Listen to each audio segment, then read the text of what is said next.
Hello, everybody, and welcome back to another episode of Script Supervisors. I know that at the end of the last episode, which was, I think, almost an entire year ago, I made some promises that there were going to be these kinds of episodes over the summer, but the board that I used to record broke. So we're doing it now, and it's also not Spider Man, it's Guardians of the Galaxy. Anyway, with that out of the way, welcome back. My name is Jaden Yee. I am the host, and I am here with my co host, Paulina. Say hi, Paulina. Hi. And we're going to be doing an audio commentary of Guardians of the Galaxy, no, just the original Guardians of the Galaxy from 2014, directed by James Gunn. And basically, how this is going to work is you at home or wherever you are, if you're in your car or a coffee shop or the airport for some reason, you are going to queue up your Guardians of the Galaxy, the first one, and you're going to hit play at the same time that we do. There will be a countdown, and you are going to get to hear us talk over the movie, and you get to hear our thoughts and bits of trivia that I've compiled from various sources, including the MC Wiki and IMDb. And I think with that out of the way, we are going to get started. And I'm going to count down. So be ready to play. You can pause if you need more time to like set it up, but this will be good. All right. In 3, 2, 1.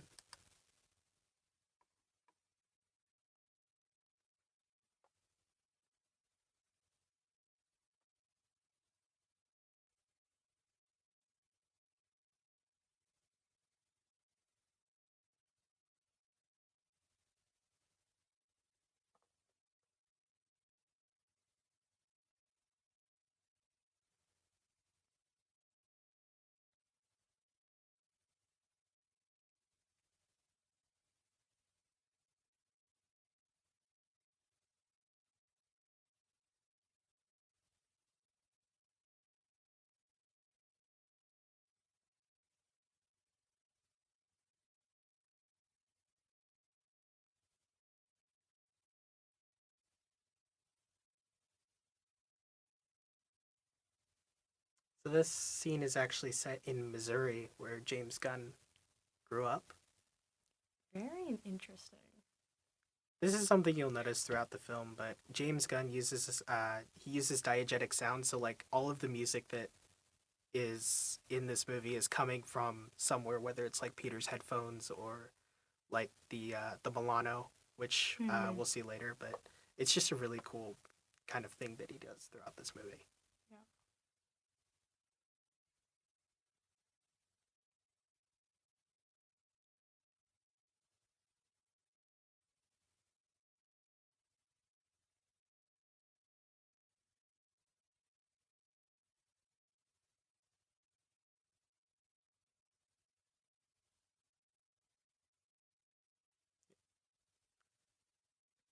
This kind of sets up what these Guardian films are really about. It's family, and this one specifically is really about his relationship with his mom.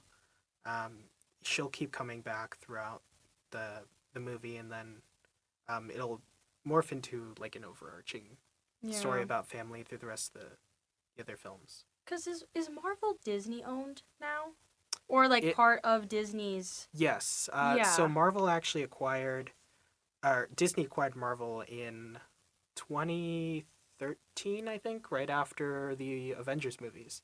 So So this was made after. So this yeah. was a Disney Cause I production. was gonna Yeah. say Disney movies are very family Yeah. orientated, Yeah. so it would make sense for them to put this into the Marvel movies as well. Yeah.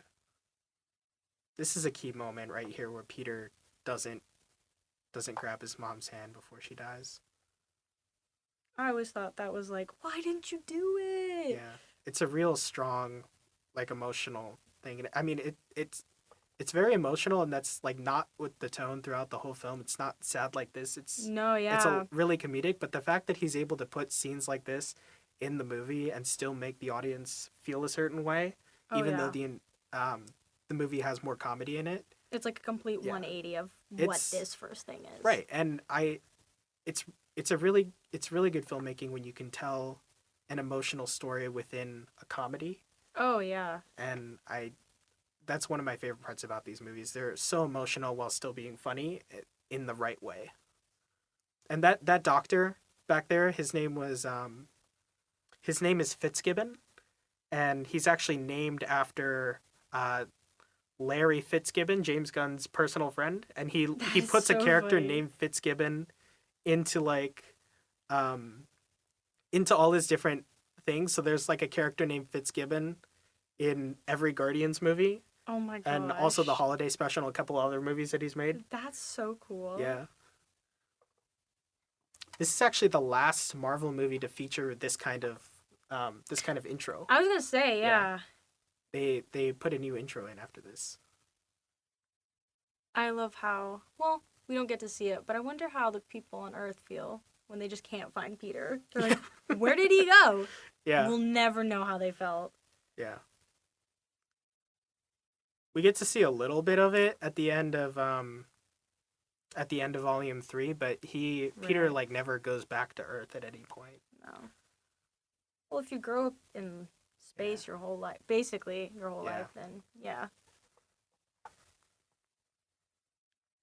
Diesel.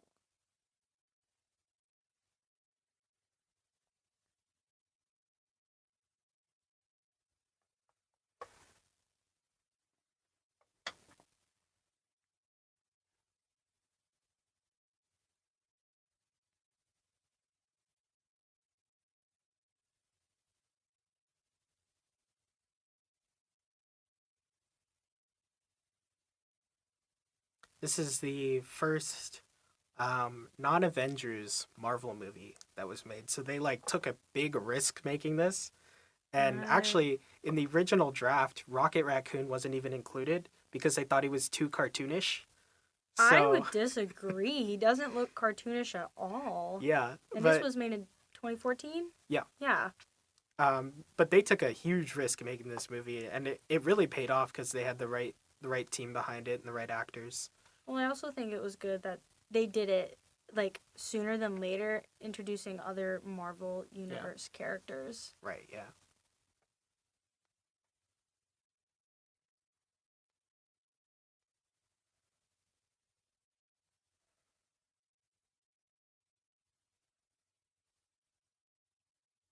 And we see Chris Pratt for the first time. Oh my gosh. The man behind the mask. It's not Peter Parker. It's not Peter Parker. It's one of the 5 different Chris's that are in So these Marvel many. movies. Why did they do that? This song was actually originally supposed to be "Hooked on a Feeling" by Blue Suede, but James Gunn felt that Redbone's "Come and Get Your Love" fit this scene a lot better, so it was changed. Yeah, I could see that. Yeah. So a couple of people who auditioned for the role of Peter Quill before Chris Pratt got it was Joel Edgerton, Lee Pace, who actually plays Ronan in this movie, Right. auditioned for him. Chris Sullivan auditioned for him, and James Marsden, who played Cyclops in the X-Men movies, Hmm. auditioned for him. Joseph Gordon-Levitt also auditioned for him apparently, and so did John Krasinski, who later ended up playing Mr. Fantastic in Doctor Strange Yeah. movie. Yeah. I feel like John Krasinski would have done a good job, but I feel like Chris Pratt probably Because, yeah, they're the is same, yeah. like, look-wise and, like, character feel-wise. Yeah. I think that they made the right choice going with Chris Pratt. Yeah. Yeah. For sure. Originally, James Gunn actually didn't want to see Chris Pratt audition, but his assistant convinced him that he was worth seeing. And after James Gunn saw Chris Pratt auditioning for 30 seconds, he gave him the role on the spot. Wow. Yeah. Talk about luck. Yeah.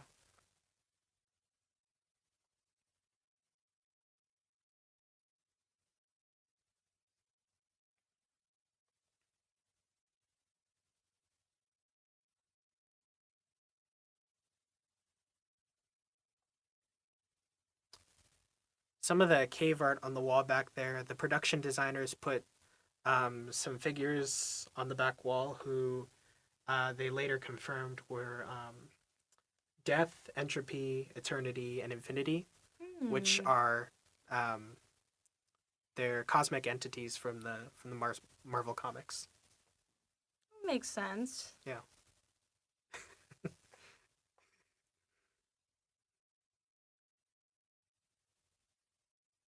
Ninja Turtle. Chris Pratt's delivery is just so on point Oh, yeah. throughout the movie.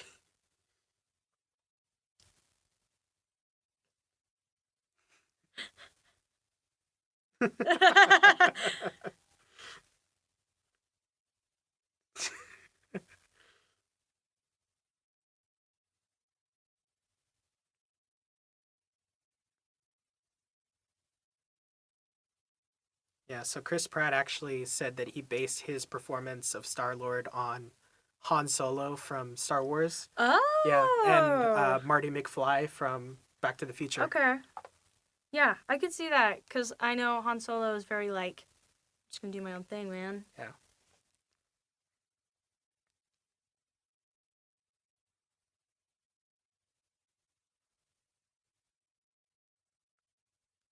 Another thing I love about this movie is all the cool tech he uses Oh for yeah. different things, like that gravity mine. I think This all of shot's really cool. the Marvel characters have really good tech, Yeah, yeah. minus Captain America. Yeah. But like, his shield is still cool, Yeah, just not as techy. it's got a giant metal frisbee. Yeah. What more do you need? Yeah.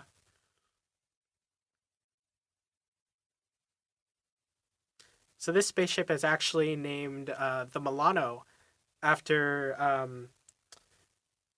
after Peter Quill's childhood crush Alyssa Milano.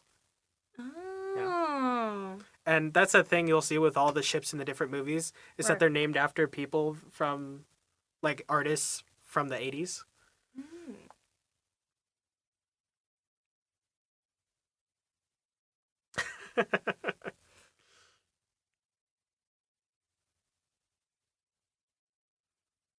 Oh, there's Troll that troll doll. doll. Yeah, I They'll was come gonna back say. later. No, this is just floating. Yeah.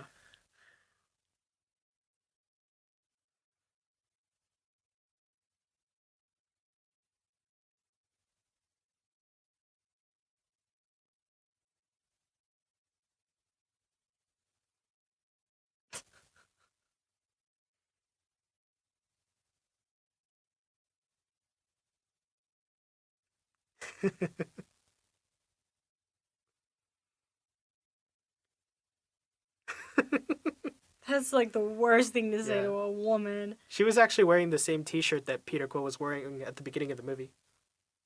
Oh, good observation. Little bit of Washington trivia. Chris Pratt actually graduated from Lake Stevens High School. Interesting. Yeah. That's like 20 minutes from where I live.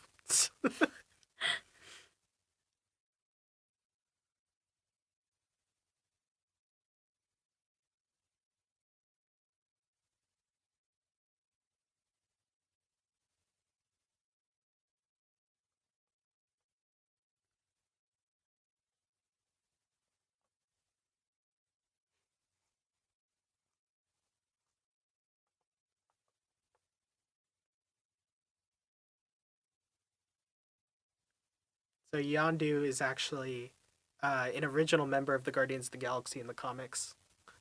Yeah, Hmm. he's got a much sharper fin on his head than he does here, and it looks more like the one that's in Volume 2. But yeah. I think they did a good job with what they had. Yeah, Michael Rooker does a great job.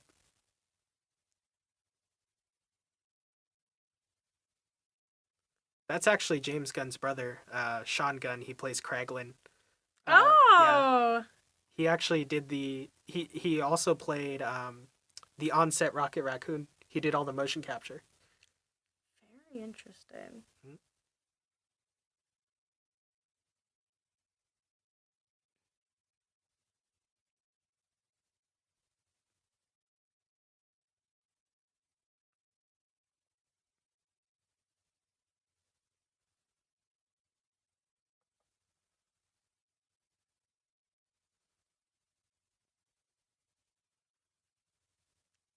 This right here is the Kree ritual of war, and all of that is actually blood.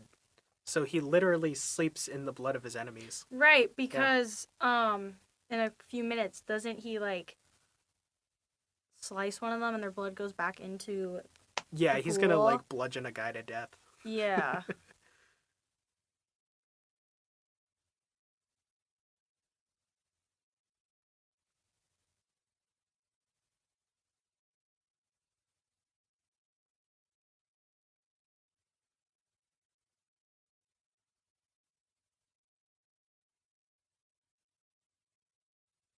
That guy. Yep, that's Yeah. this guy. There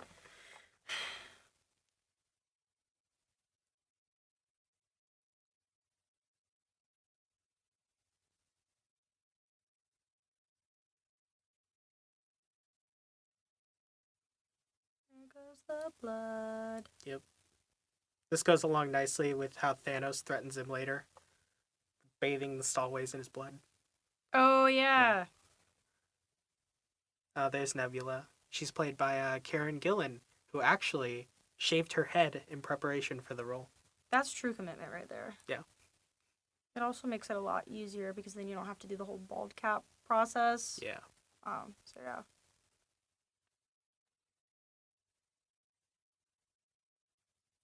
So some people who auditioned for the role of Gamora are Olivia Wilde, Rosario Dawson, Gina Carano, and Moon Bloodgood.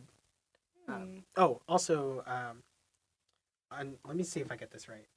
Adrian Palaki also auditioned. She played Bobby Morse in the Agents of Shield series that was after this.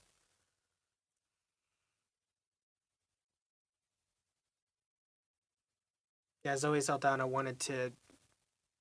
She wanted to have the makeup be on her instead of like portraying Gamora through like motion capture. So she wanted to be like dressed in all the green makeup and stuff like that. I mean, it saves. It's again like with the head shaving thing. It saves time overall, like Yeah. getting ready wise, and it's a lot easier to work with. Mm-hmm.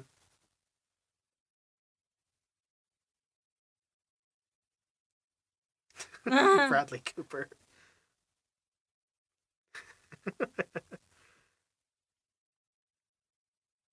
Hey, Stan There he Lee. is. I really wish I could have met Stanley at some point. I never got to meet him. Rocket and Groot, one of the Vin best duos in the Diesel. Marvel Universe. I can't believe Vin Diesel plays Groot. Yeah, That will always just mind boggle me. yeah. Vin Diesel actually recorded the I Am Groot line in different languages, including Russian, Mandarin, Spanish, Portuguese, German, and French, so that Wow. they could use Right. his voice in films around the world. Very smart. Yeah. He also recorded the line, the I Am Groot, over 1,000 times because he's got to get the different inflections of the voice. Oh. Yeah. That's actually sounds terrible now that you say it like that. Yeah. Because it's the same, like, 3 words. Yeah.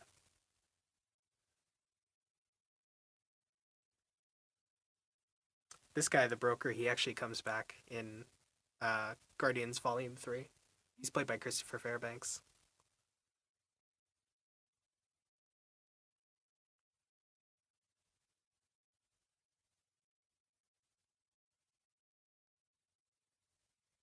Not the like, the lump in the back of his Yeah. head.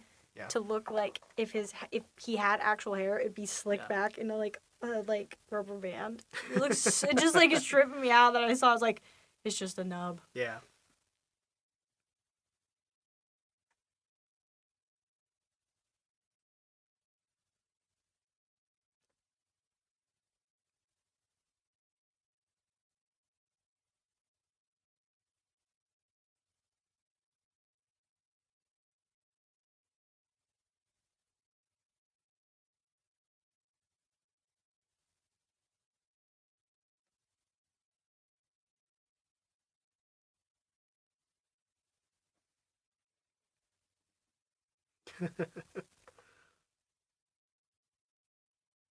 Oh. So this actually left Chris Pratt with a bruise because when they were training for this fight, Mm-hmm. they would both wear protective gear so they wouldn't get injured. But Right. when they filmed this scene, he forgot to wear his padding, and What? he didn't tell her because he thought that Zoe would hold back if she knew that he wasn't wearing protective gear. So he just let her kick him, and he ended up with a bruise for the rest of filming.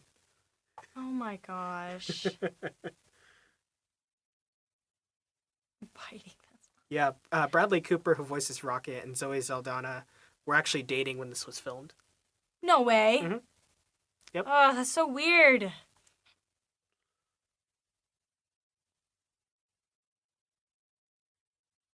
Yeah, Adam Sandler, David Tennant, and Jim Carrey all auditioned for the role of Rocket Raccoon. Not Adam Sandler. Adam Sandler. Oh. Jim Carrey, I could see. Yeah. He does pretty good. Adam Sandler, though, no. I could not see it. Yeah.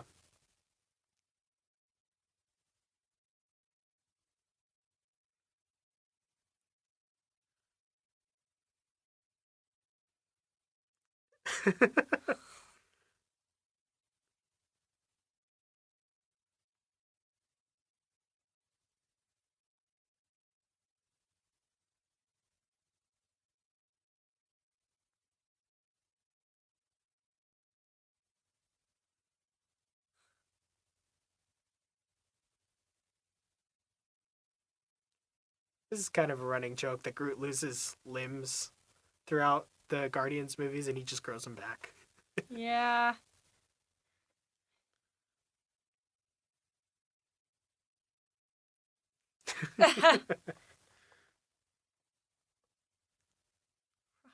So Bradley Cooper told Howard Stern that he was paid more for voicing Rocket in this movie than starring in Silver Linings Playbook and The Hangover combined.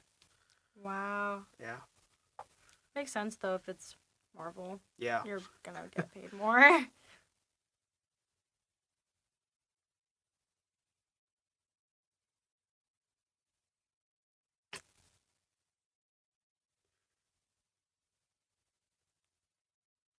John C. Reilly, fantastic actor.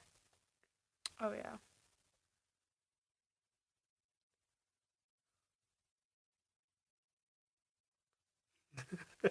Uh, Fascists.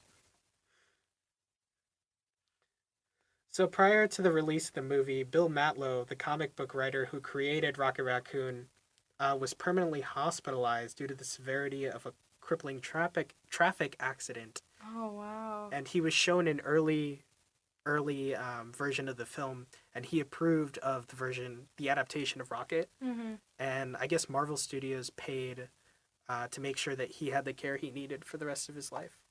That's really awesome.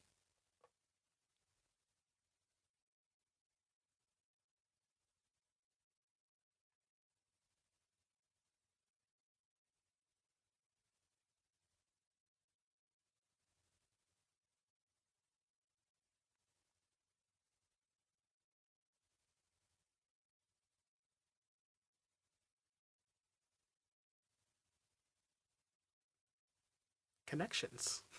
Mm-hmm. So his homeworld is listed as Half World, which is actually they call it Counter Earth in Volume 3. Oh.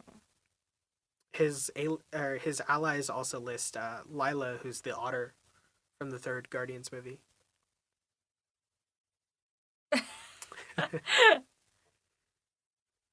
So this was actually an improvised thing by Chris Pratt. The big middle finger that he gives everybody. It's such middle school boy vibe. Yeah. It's awesome. His middle name Jason is actually taken from his father in the comics. His father's name in the comics was Jason. Right. Yeah. I did know that one.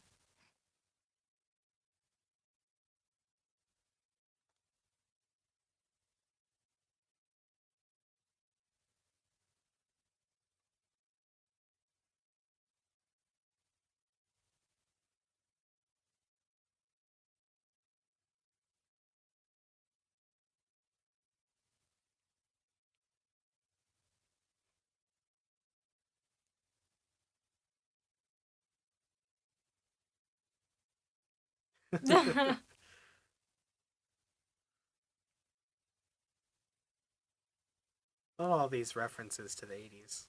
Oh yeah. Yeah. Vin Diesel said that his performance as Groot helped him through a really dark time in his life after his best friend and co-star for Fast and the Furious, Paul Walker, when he Right. died. So Yeah. he said that playing Groot, a character who's like his whole thing is like life, was Oh, yeah. really healing for him to be able to do that. That's awesome. Yeah.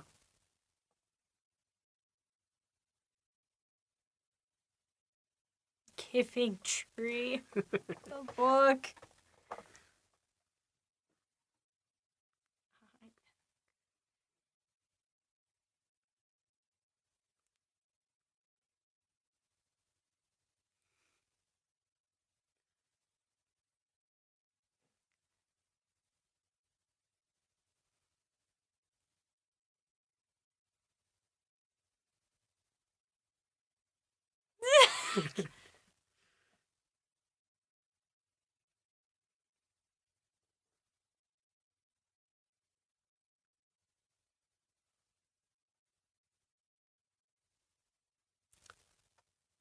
Shirtless Chris Pratt. So when Chris Pratt auditioned, and James Gunn finally agreed to like see him, Hmm. he offered Chris Pratt the role on the spot, and he said that he didn't care if Chris Pratt lost the weight or not. He would give him the role regardless, and Right. he was even like willing to CGI like abs onto him. CGI abs. Yeah. But Chris Pratt, he trained and he lost I think 60 pounds. Oh wow. Yeah, because he was. If you've ever seen him like Parks and Rec, I think the show was. Yeah. He's a lot bigger in that movie, and that's what he looked like when he auditioned for Star Lord.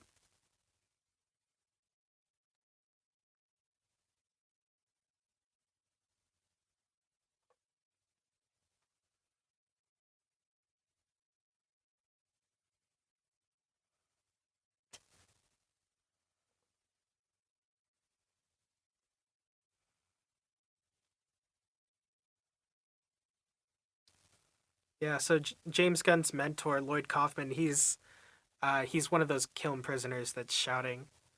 He makes a cameo in this movie.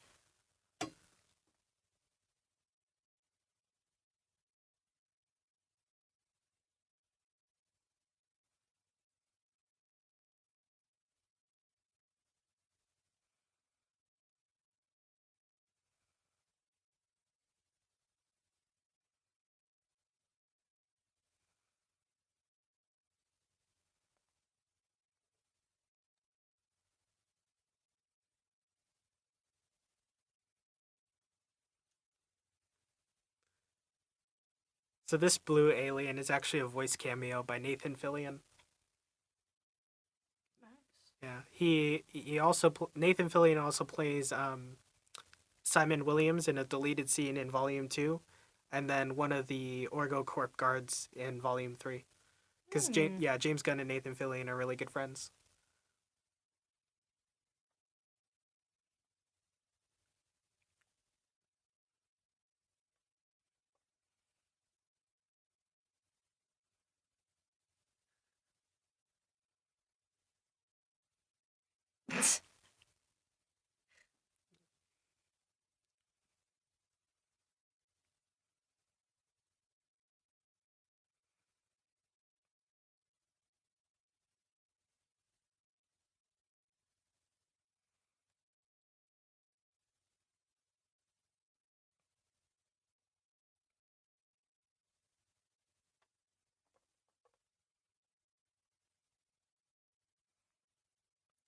Our first glimpse of Drax the Destroyer. Dun dun dun. Yeah. So Chadwick Boseman, who played Black Panther, the guy who plays Korath in this movie, and Brian Patrick Wade, who played Absorbing Man in Agents of S.H.I.E.L.D., all auditioned for the role of Drax the Destroyer. Mm. Also, Jason Momoa, who played Aquaman. I'm not surprised with Yeah. that one.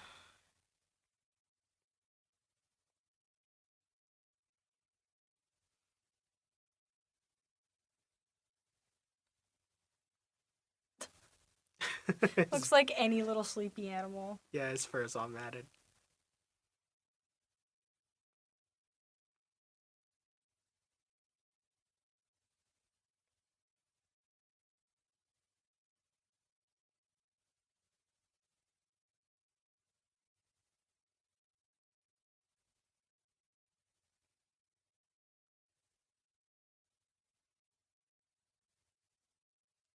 in the comics, Drax is green.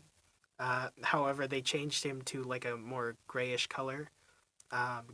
Partially because Gamora's already green, Yeah, I was gonna say but that would kind of be a yeah, lot. yeah, they also wanted to like differentiate him from the Hulk, who is also big and bulky and green. Oh Yeah. yeah.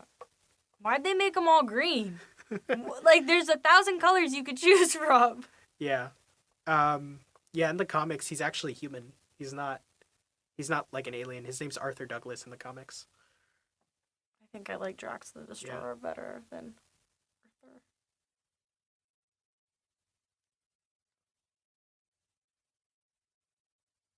So for Dave Bautista's makeup and all the things that the makeup artist had to put on him, it took them 5 hours daily, and then 18 hours for all of the like the lines on his body and stuff like that. Yeah. Yeah, and Dave Bautista had to stand the entire time while they were putting all this stuff on. Oh, that would be awful. Yeah.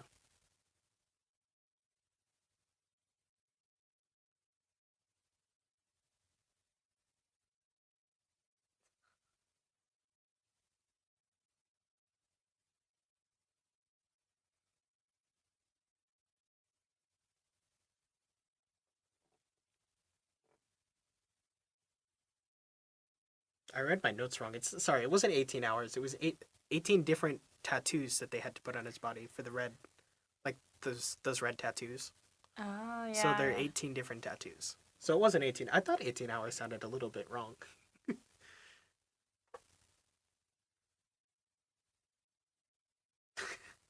Why would I put my finger on his heart?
The other comes back from the Avengers.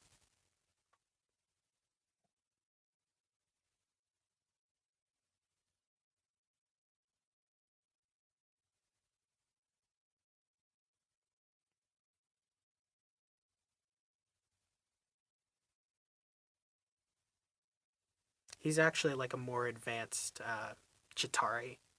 So that those kind of like mindless things that were in the first Avengers movie attacking New York. Right. Yeah.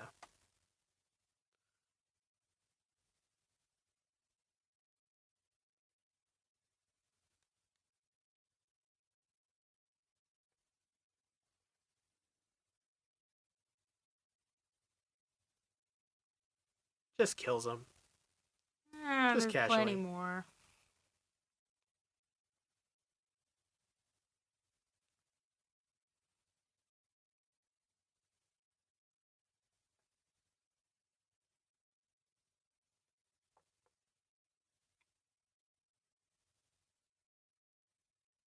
Yeah, the one thing Marvel Studios asked James Gunn to include in this movie was a Thanos cameo.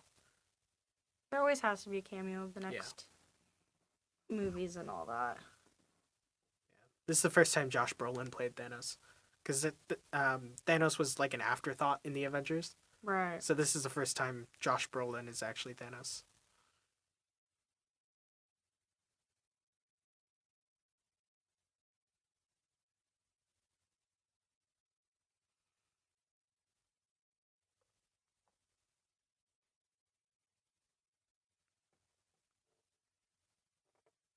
The man in the chair. The floating chair. Yeah.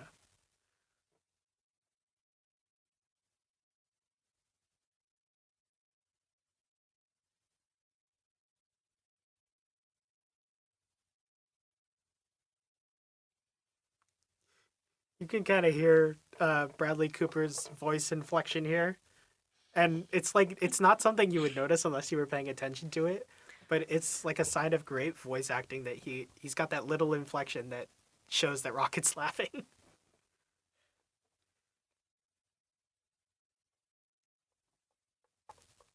Bald bodies. Peter does.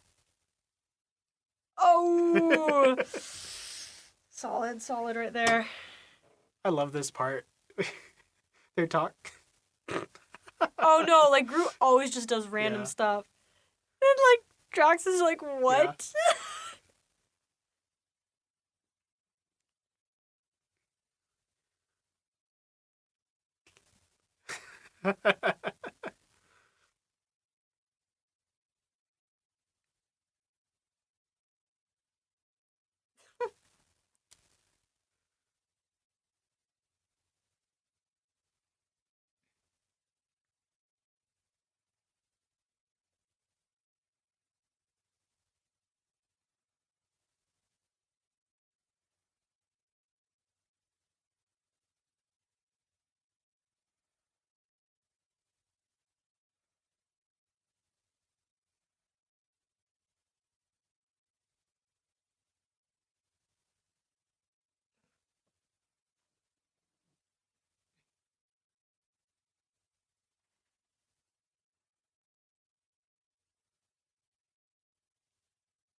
All of the action sequences in this movie are really cool. Just the Oh, attention to yeah. detail that they put into it.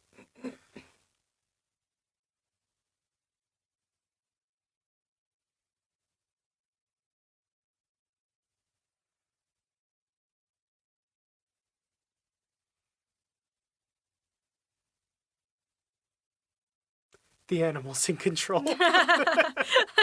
He is the dominant. Yeah.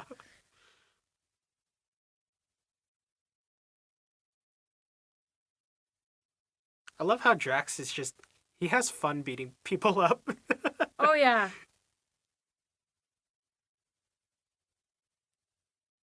Creepy little beast.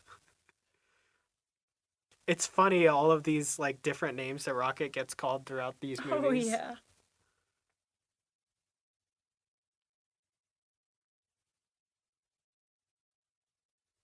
That's a really nice point of view shot.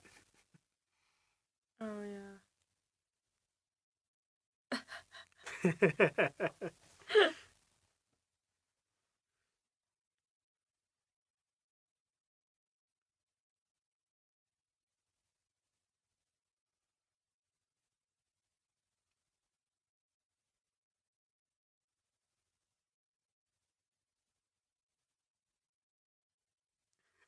Oh, it's so glad they don't show that. Yeah.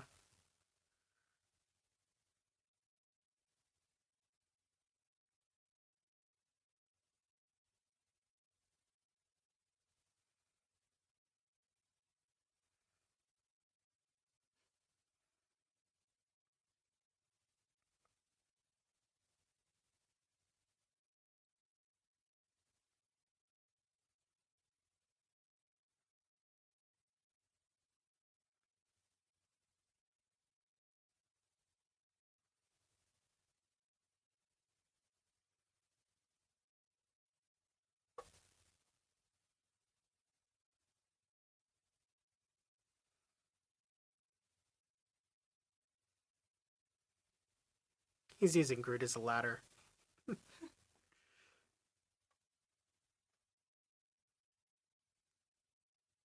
Drax is strong.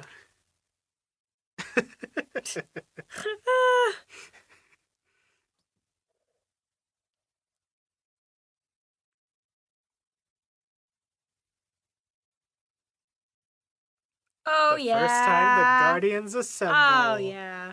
This is a great money shot. I love these kind of Yeah. shots.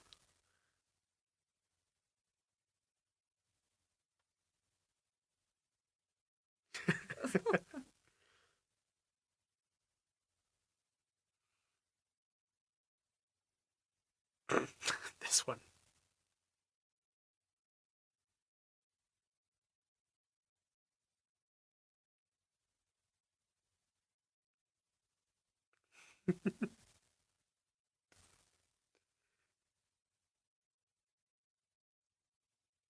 This is another running joke of Rocket loving people's like body parts, Yeah. like prosthetic body parts.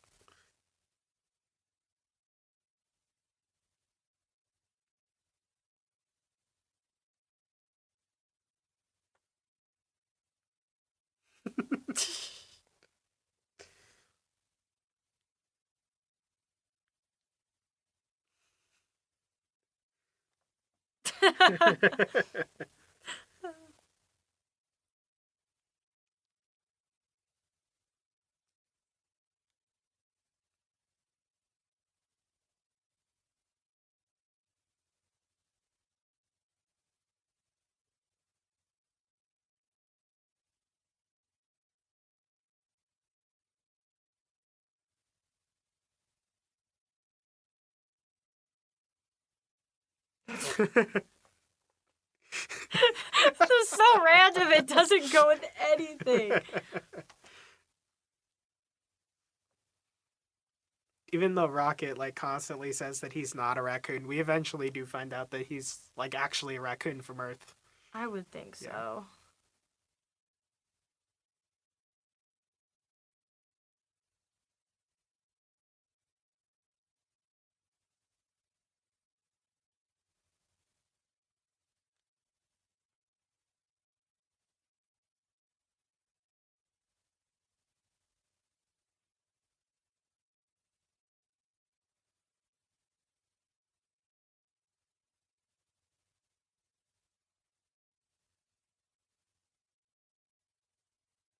I love this soundtrack. Oh yeah. Yeah.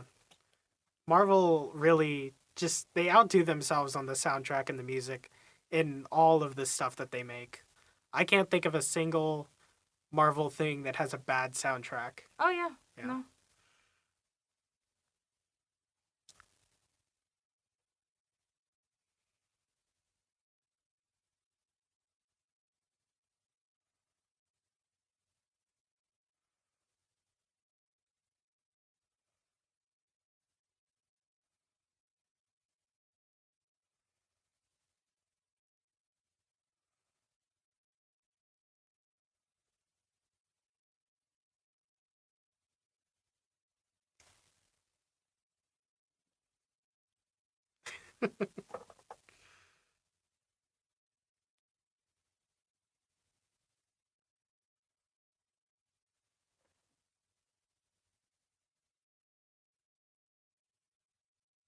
Yeah, he loves his Alyssa Milano.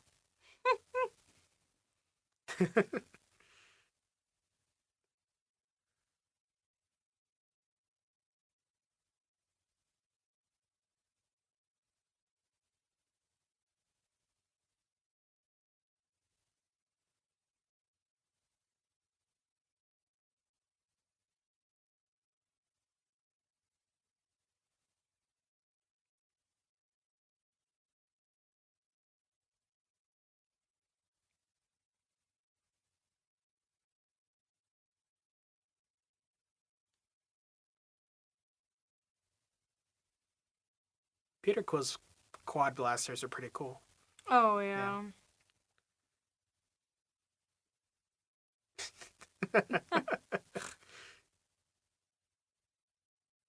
It's gonna be a pretty big copay on his medical insurance. Yeah. Always check your bag.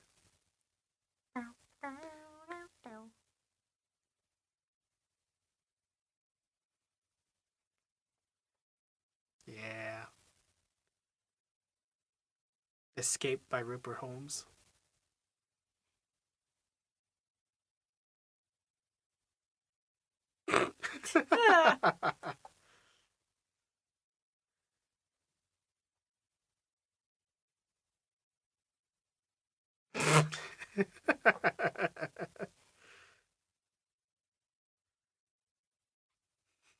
Behold.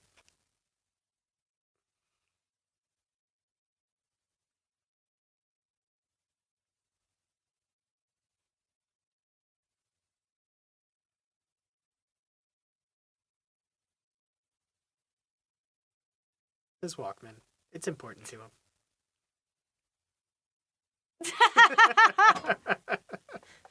Oh, Drax. Best one-liners Yeah. ever.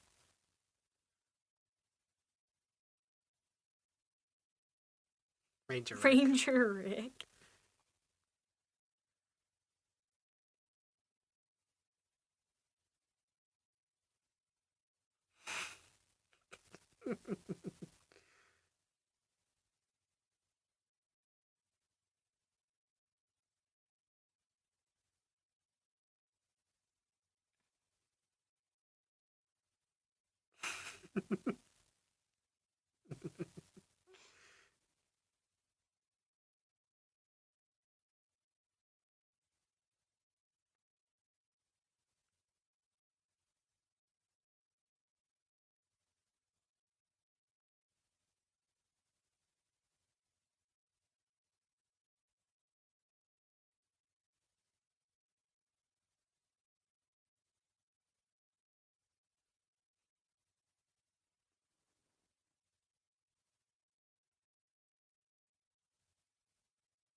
Yeah, all of these Guardians, they've all got really tragic backstories, and it's what binds them together is being this like group of misfits that Yeah. all come together and find a family within each other.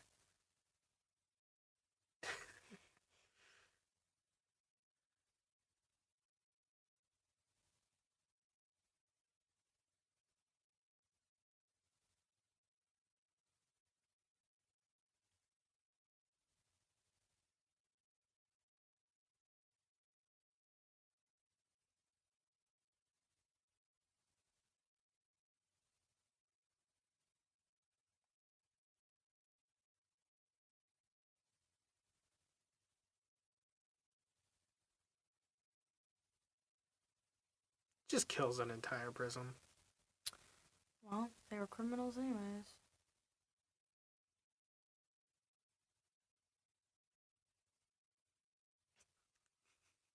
We'll get to see his control console later.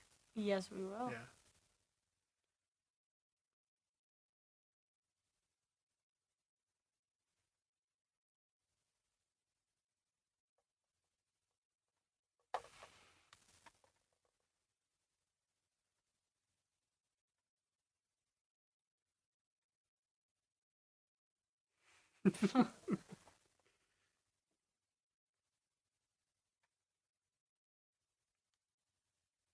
Michael Rooker's also great as Yondu. This is the based off the Yaka arrow that he has in the comics. In the comics, he actually has a bow too, but he doesn't need it here.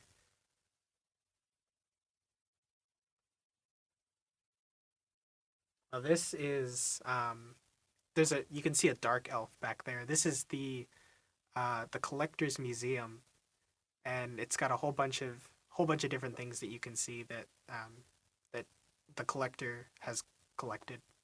Plugless shame. Yeah. No, shameless plug in for the Disneyland ride, Yeah. where it is the Collector's Tower. Yes, the Disneyland ride. I think it's what Guardians of the Galaxy Mission Breakout. Yep. Yep. Yep, and it's based off of the Collector's Tower. Yep. Collector, played by Benicio del Toro. He's great. He was actually at the end of Thor: The Dark World. The Asgardians give him the ether, so he already has one Infinity Stone. That would make sense for why he'd want Yeah. the other one.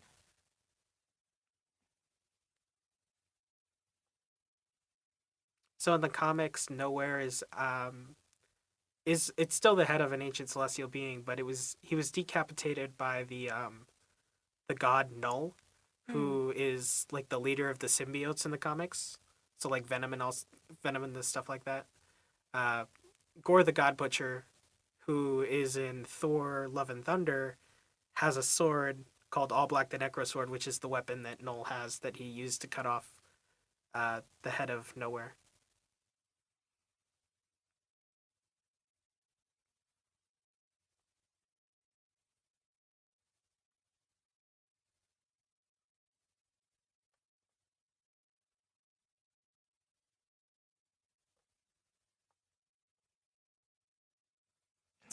John Stamos. John Stamos.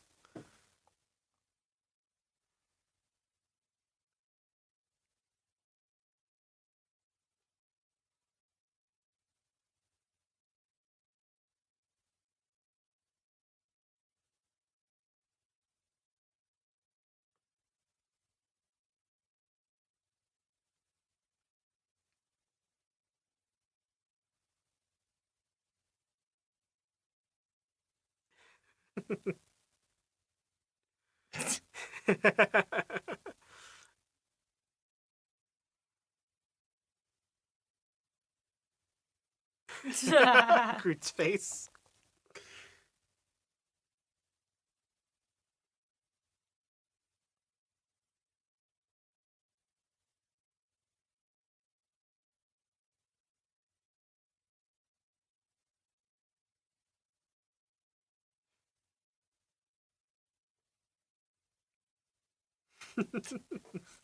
They're all just getting drunk.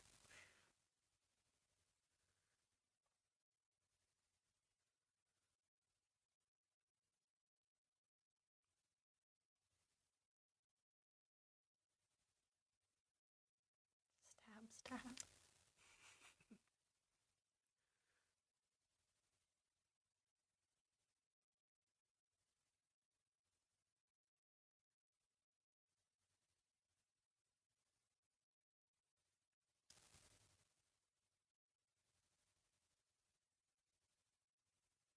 And we'll actually get to see Gamora's backstory in a flashback in Infinity War. That is true.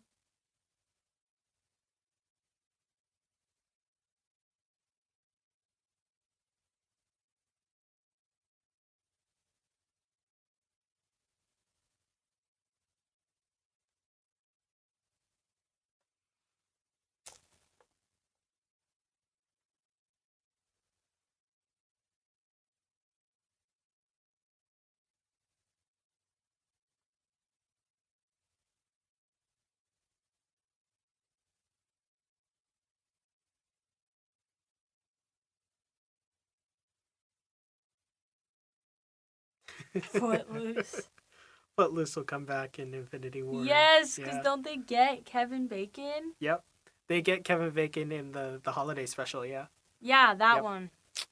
Yeah.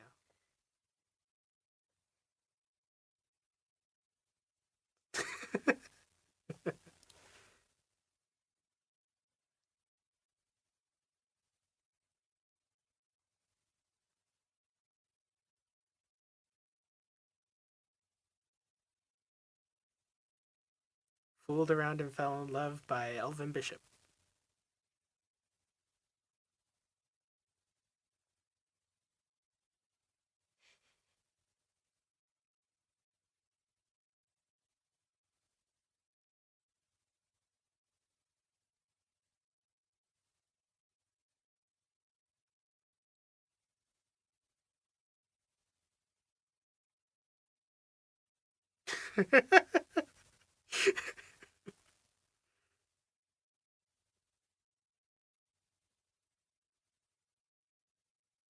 Pelvic sorcery. You'd be so stressful living in space, and every time you kiss someone, you're worried about whether or not they're gonna slice out your throat. Yeah, that's a tough market. Yeah.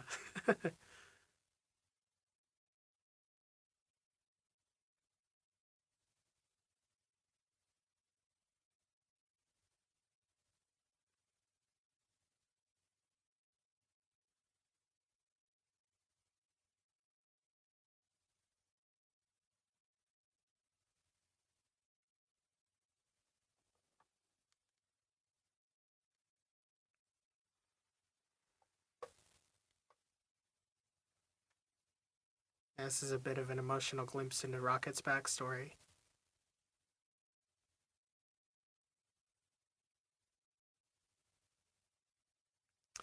There's actually a deleted scene where Drax is like he sits with Rocket and he goes more in depth about what happened to his family and his daughter and his wife and how they were both killed by Ronan. Mm.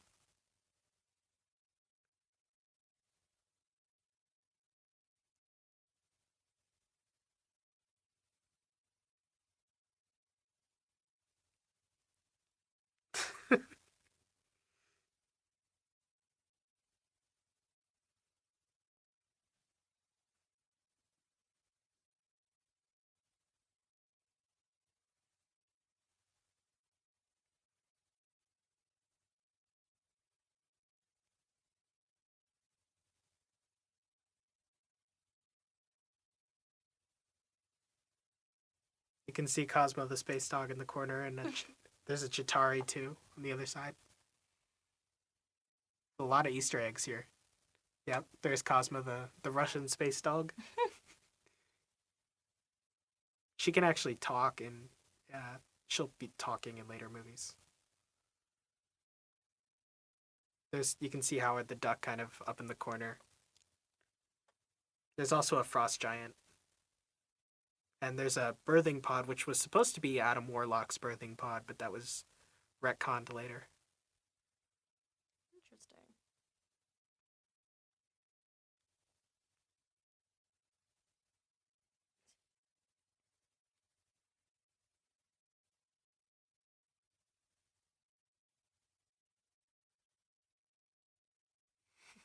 Oh no.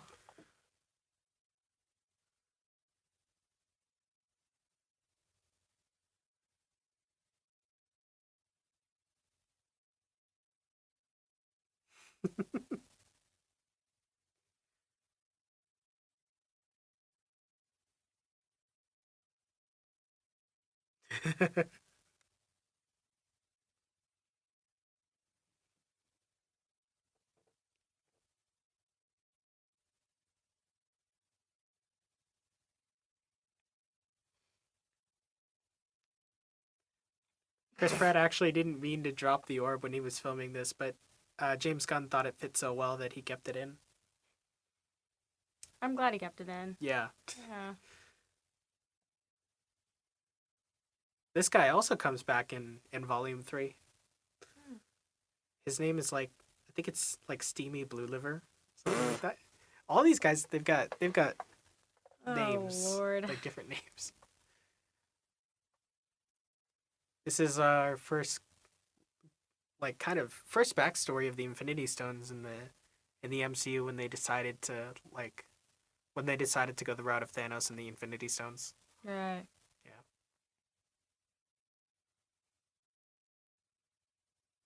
The Tesseract and the Ether. Yeah.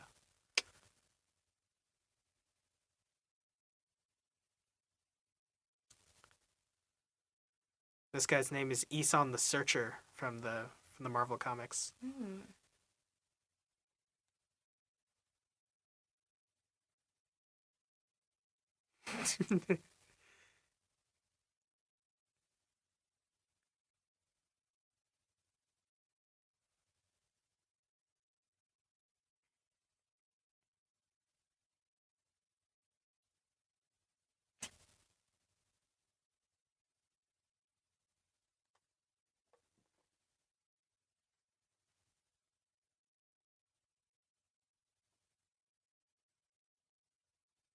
Yeah, you can see in another one of these cases that they look like leeches, but they're actually slugs from uh, James Gunn's movie Slither, the horror movie that he directed. Yeah, they're right there. Oh. Yeah.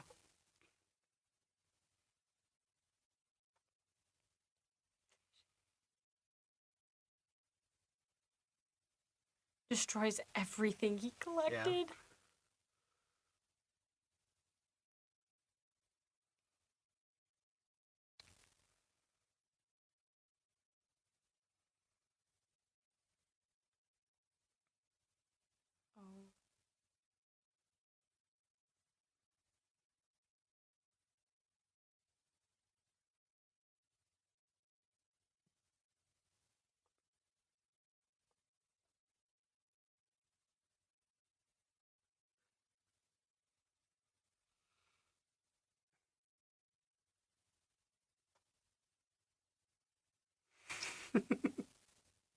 Their faces.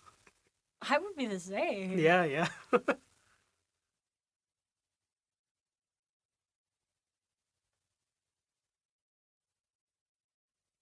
Cosmo. Cosmo!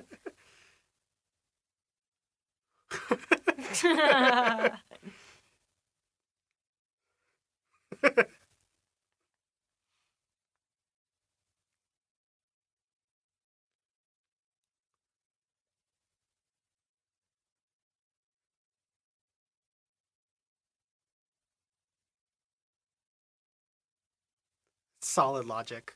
Yeah. Why would you want to save the world? Because I'm alive? yeah, because I'm alive. I'm the one who lives in it.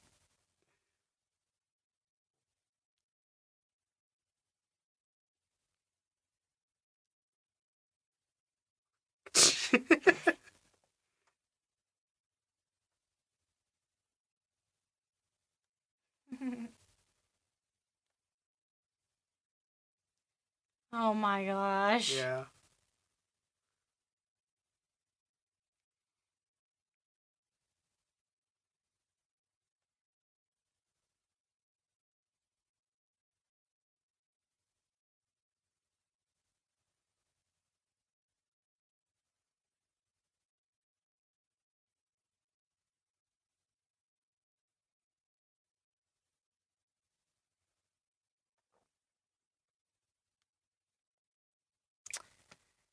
This is just the classic, like, you're drunk. You Yeah. accidentally called someone you didn't want to. Yeah. This is that.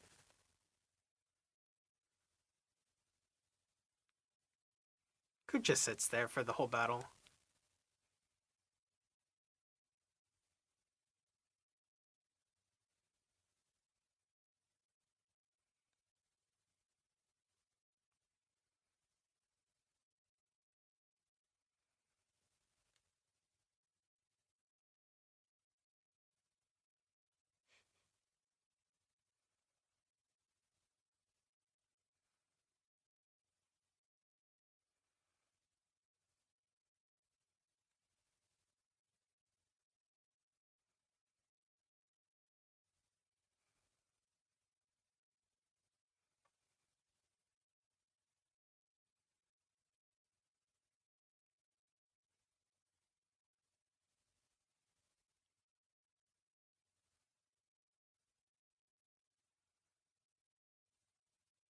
I really like this dogfighting sequence. They have the battle with the ships in the air. Yeah.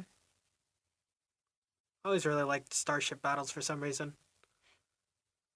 Well, there's a lot of detail that goes into them. Yeah.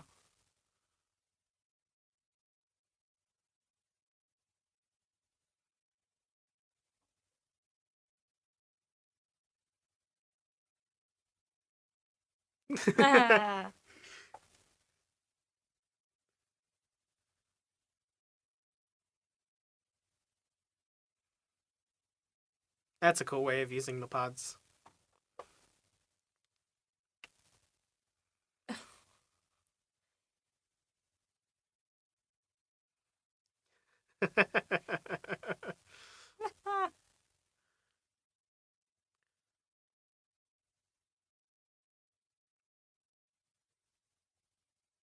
The way that they film this too, it makes you feel like you're actually like in one of the starships. Oh yeah, I Yeah. love when they do that kind of thing with the camera. Yeah.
Looks like Galaga a little bit.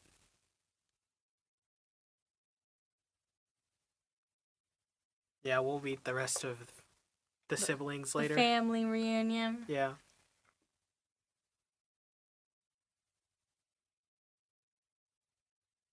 That is true. You can't kill someone if they're already dead.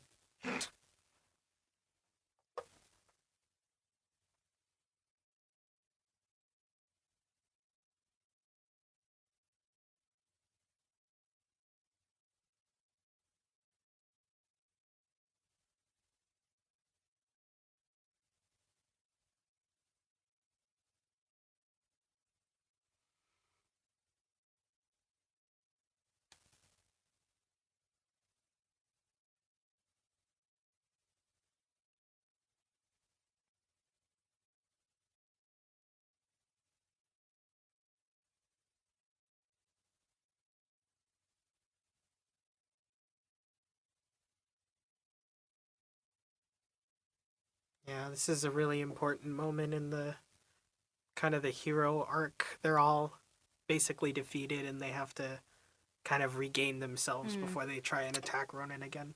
Right.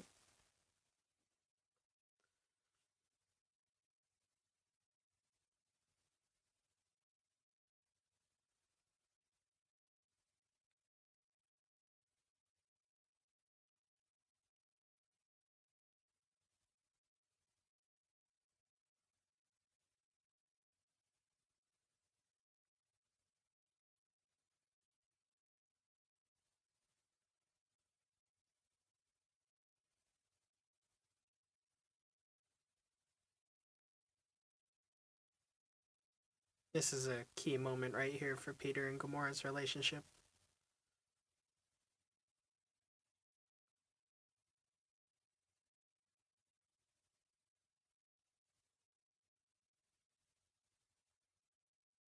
See that Peter actually wants to do some good and he actually really cares about Gamora.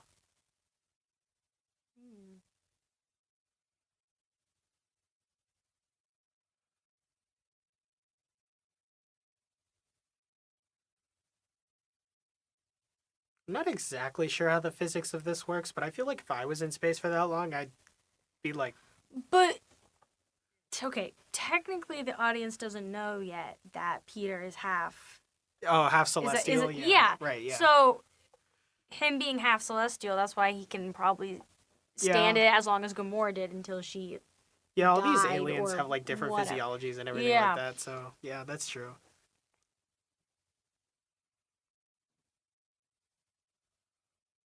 Get sucked into the ship. Yeah. Oh, they're on top of each other. Oh my gosh.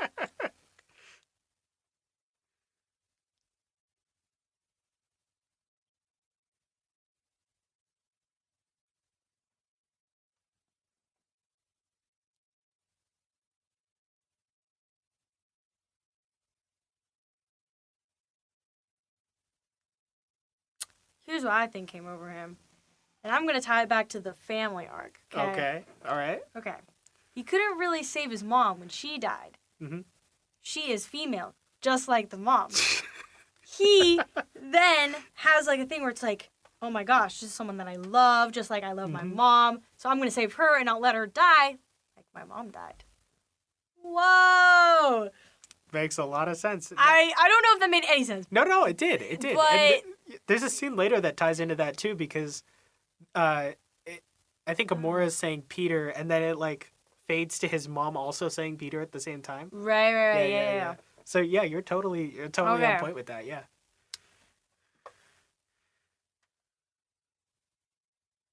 Yeah, but the shot of them in space when Peter's like saving Gamora, that was apparently filmed underwater, which is how they got like the flowing hair and everything. Yeah, I could see why they do that, but I feel like that'd also be so awful because Wait, was that why his eyes were like really red?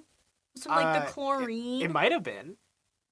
I mean, obviously it's not that red, but yeah. I mean, it might have been. It was filmed underwater. That's why they, like all their hair was flowy and stuff like that. That's smart. That's smart.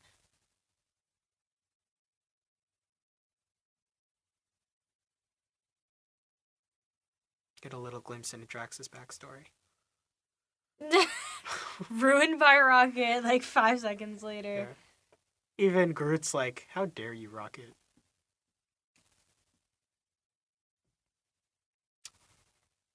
And we'll see why Rocket's so angry.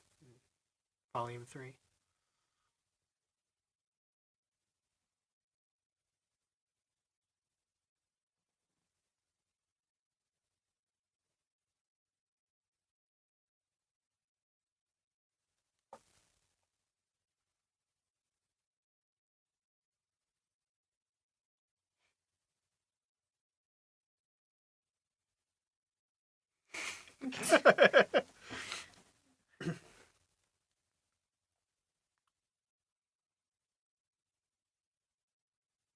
Aw, they're all being friends now. They're besties.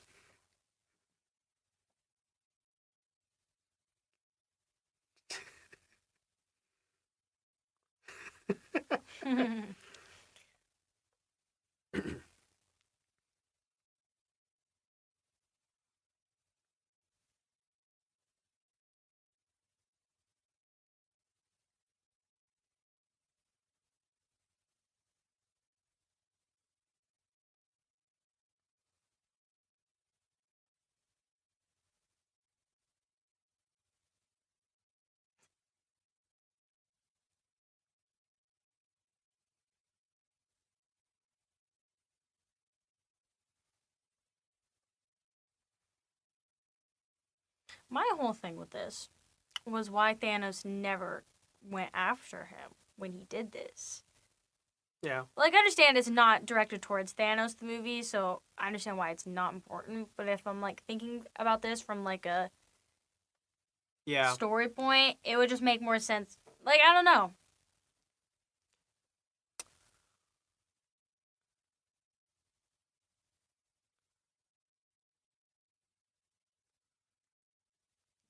Yeah, in terms of like villains, Ronan's like, I don't know, he's like a C tier villain. He's not that great. Like, He's not like a Loki or anything. no, because he really had no power until he just did that. Yeah. Because the only thing he could do is, like, he kind of had super strength a little bit when we see him fight Drax. But, Yeah. yeah, Loki's way more cool and powerful. Yeah.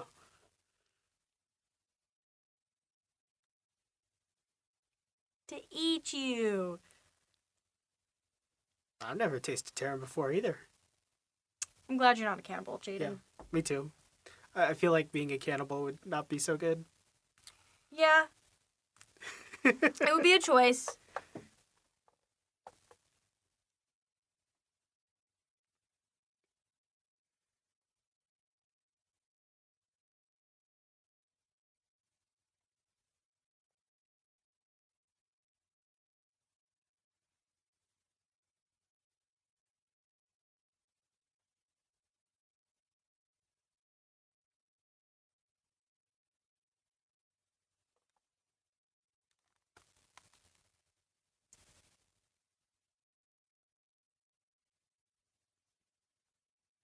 This is like, if I was like looking at this from, like if they were all like humans, Yeah. and this took place like 80s still, but just like on Earth, this would be like white trash family right here. Yeah. And he's like the drunken dad who's like, why aren't you good enough? Like, why are you letting your girlfriend who's a goody two shoes fill your head with stuff? Yeah. Yeah.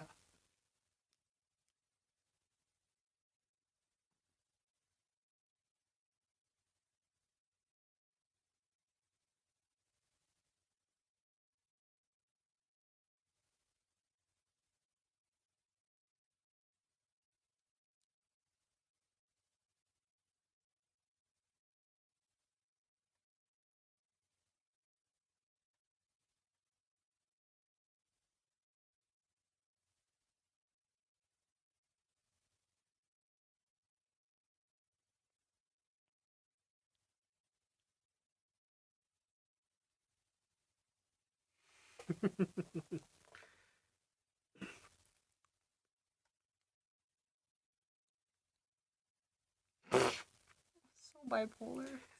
It just changed like so fast. Yeah.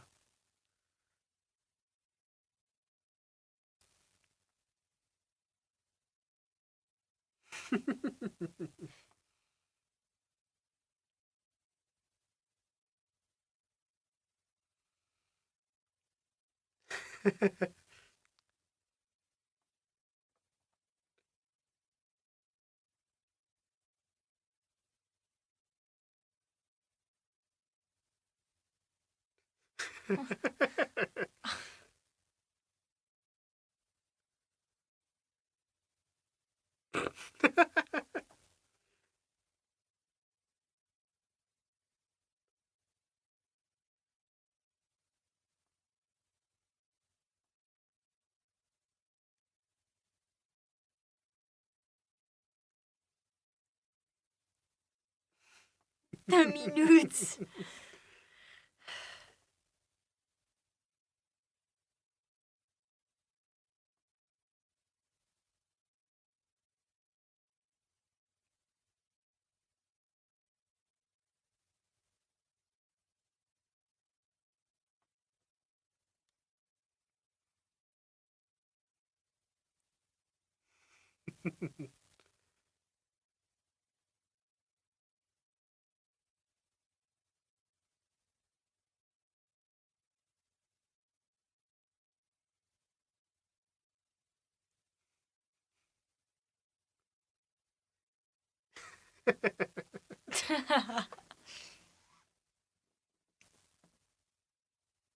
Poor Drax.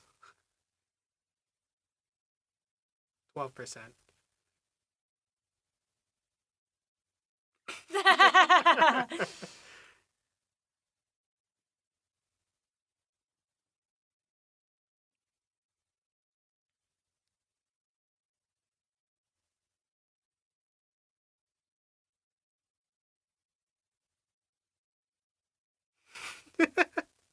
Starts eating himself.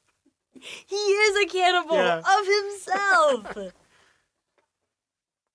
Yeah, a lot of people think that the 12% thing was a reference to Avengers when Tony talks about Oh, yes. it's like 12% of Pepper's baby.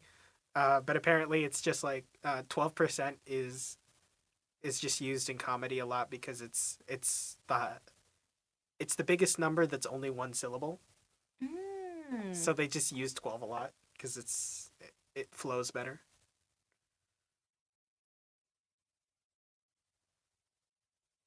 Yeah. It's been so funny if one of them started crying. Yeah. Like in the circle. This is the moment where they all connect and this is where they become a team. Like, Yeah. yeah. They actually bond with each other, yeah. They become, quote unquote, a family. A family, yes. Mm-hmm. Family themes. Yeah.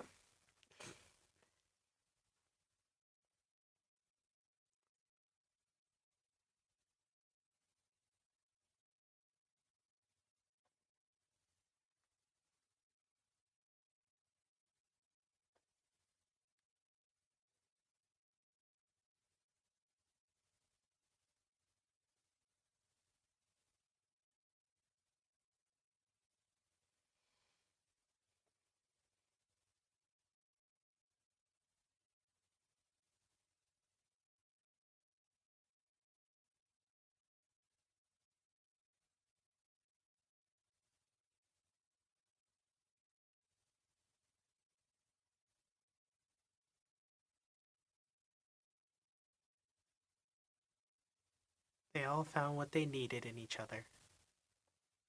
As Vin Diesel would say, if he wasn't Groot, family. Family. Family. It's about family. uh,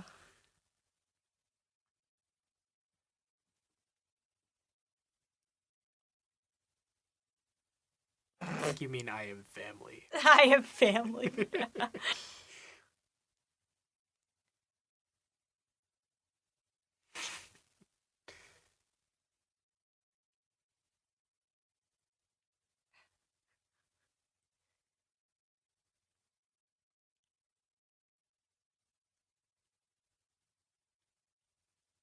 This was improvised by Bradley Cooper. Then you start laughing. Yeah.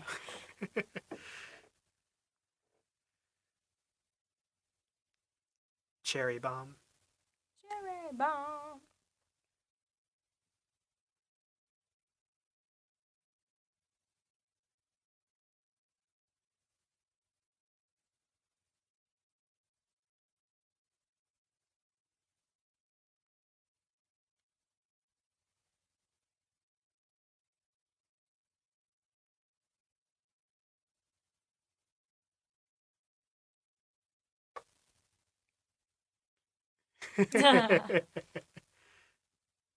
Just wears the pants. Yeah.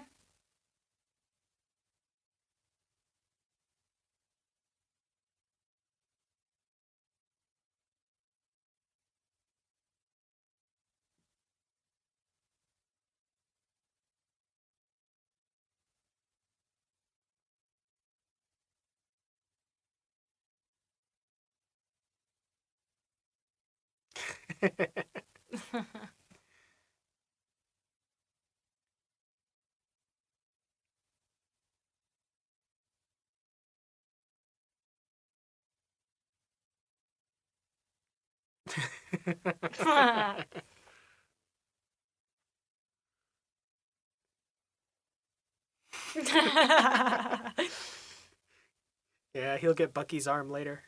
Oh yeah. Yeah, yeah, in the holiday special.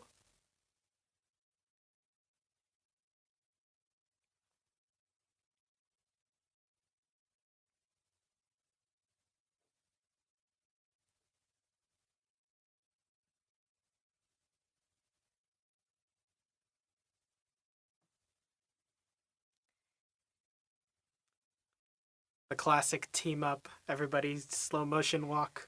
Love it. So Yeah. on brand. Ah, the control console.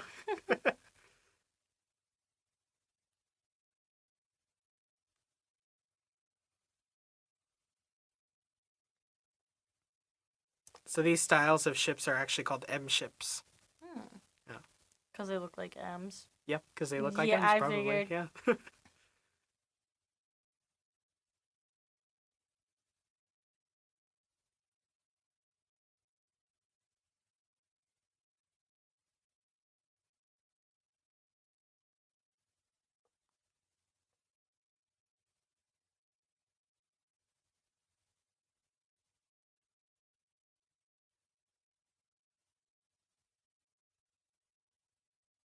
Paraphrasing.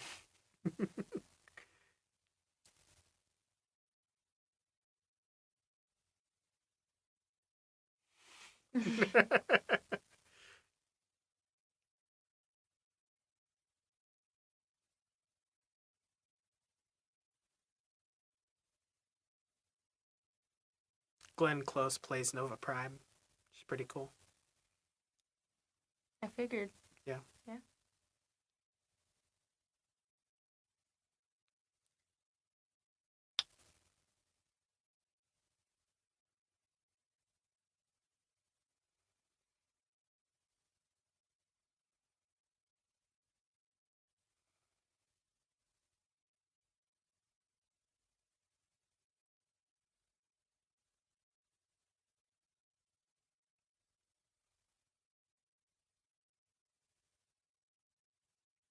Guardians theme.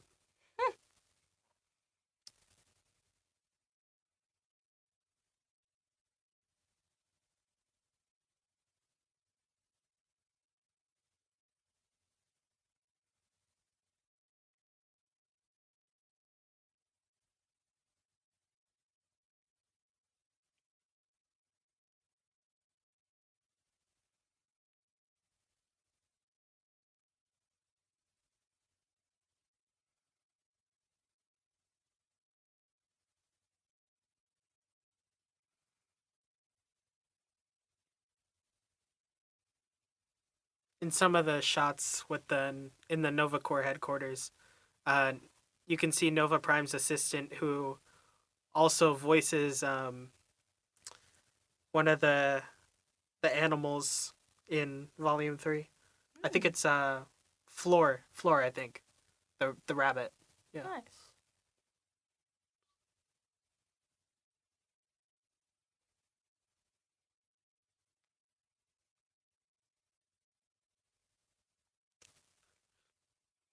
It's very video game esque. Oh yeah. The like the I remember being like that intense in like arcade video games when I'd go to like the Yeah. movie theater. Yeah.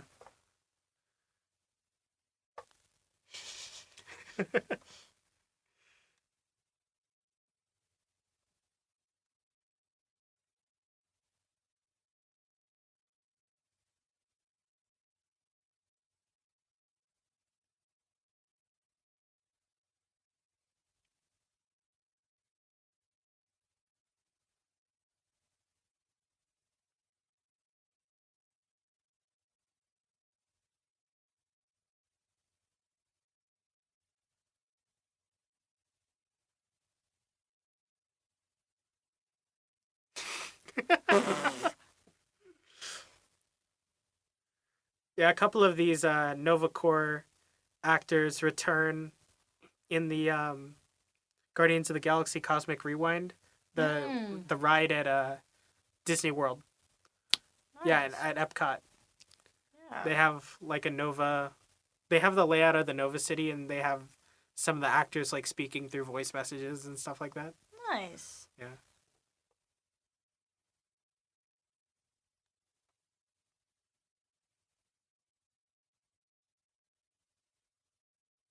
Kevin Bacon. Kevin Bacon would not approve. Be like, I just dance, guys. I didn't Yeah. actually kill anybody.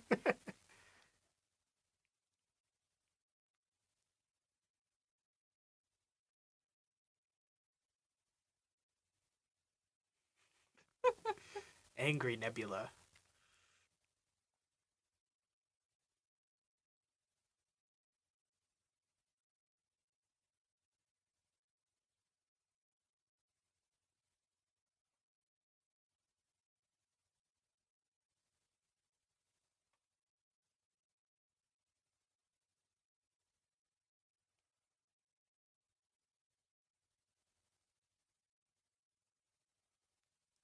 I like this thing that they do with the Nova Star Blasters, and they Yeah. form this like this grid.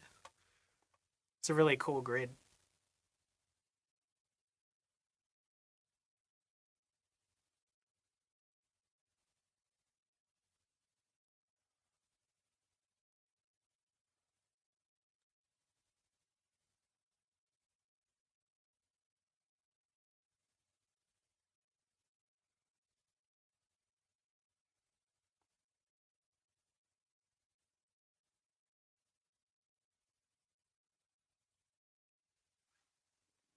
Drax just carries a bazooka.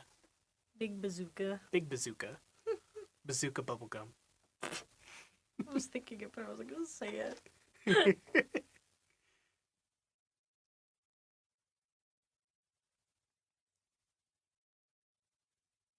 This is a cool ability that Groot has, just to make Forming like life. yeah, forming life.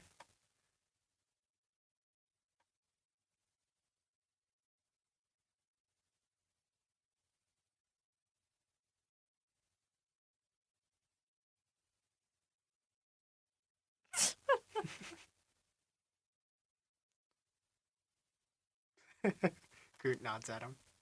He's like, you are correct. Yeah.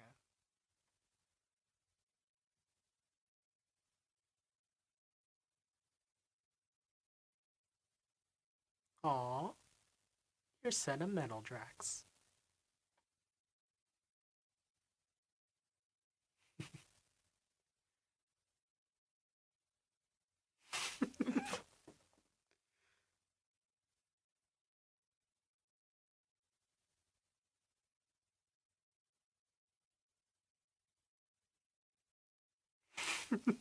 Bazooka.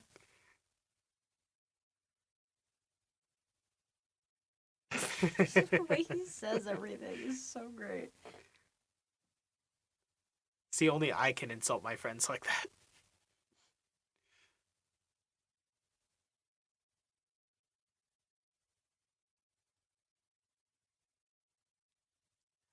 So this the ooh, maskless Yeah. Sakaran right here is a voice cameo by James Gunn.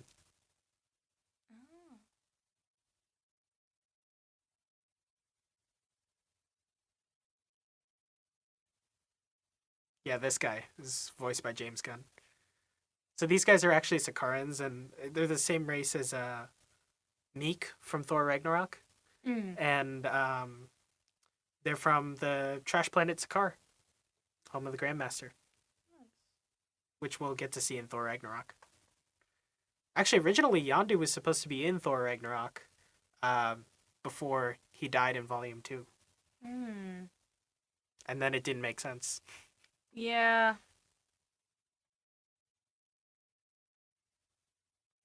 Ew. Ah. She's so cybernetically enhanced. Disturbing.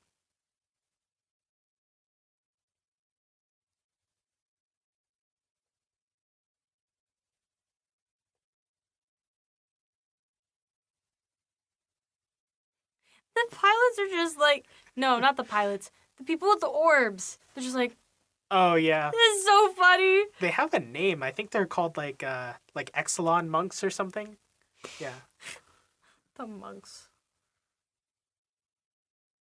Eh.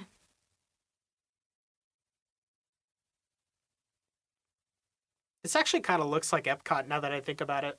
It Like- it does. Like Xandar City. Yeah. With like the whole white theme. Yeah. We'll get to see those two later. Oh yeah, cause Yeah. the guy. um. Yeah, they're the wife and daughter. of Yes! John C. Riley's character. Yes, that guy. I was like, I don't think even I remember his name. Oh, Garthen Saul, I think. I was Maybe. just trying to say Novacore, dude. Yeah. Nova But Corps, dude. it wasn't coming to my mind. Yeah.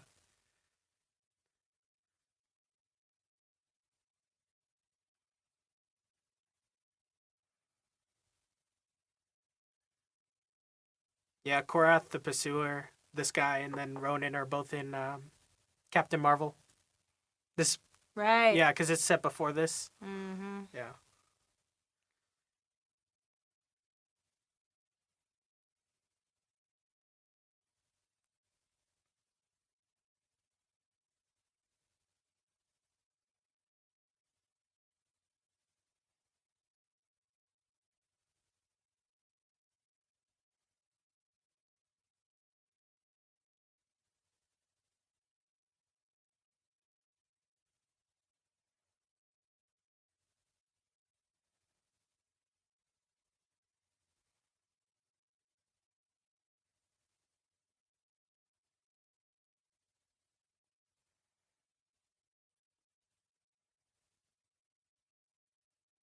Great choreography and great action sequences. Kind of is almost like what Tony Stark does Yeah.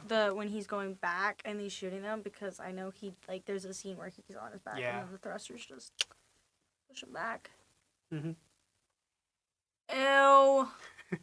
Ugh. Oh.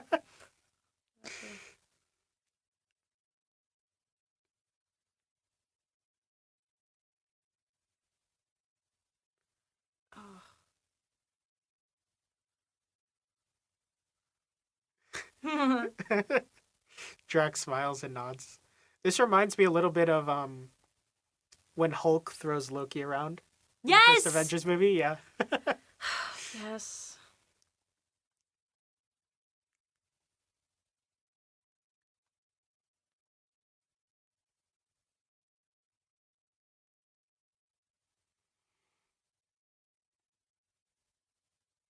What a poet. Yeah, so this is actually this movie has the most on-screen deaths of any Marvel movie That because would all make the sense. Nova Corps people die and all the Ravagers and the Sakarans.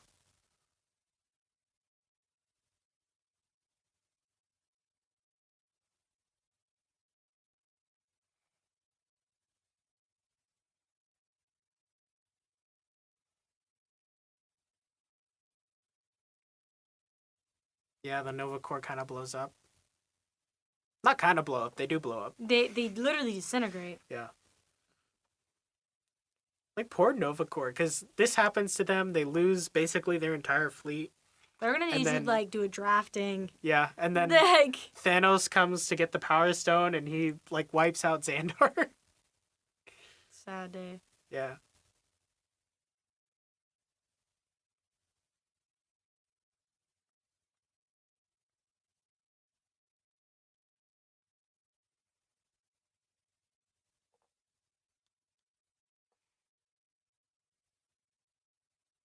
The skeleton. Yeah, I saw that. Yeah.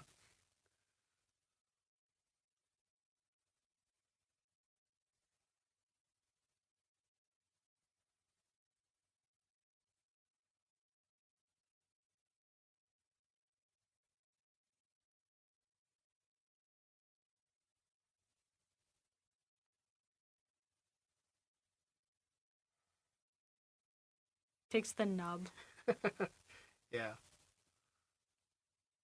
So when Nebula like loses her hand, Mhm. it's a reference to Star Wars, Luke. the Empire Strikes Back when Yeah. Vader cuts off Luke's hand. Yeah. Every Phase 2 MCU movie has someone lose a hand as a specific reference to that moment.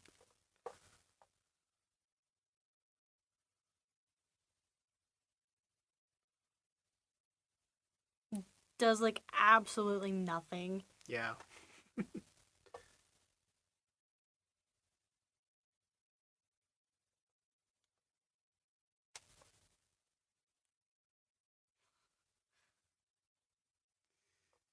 You did not. You did not do You it. did not. Oh no.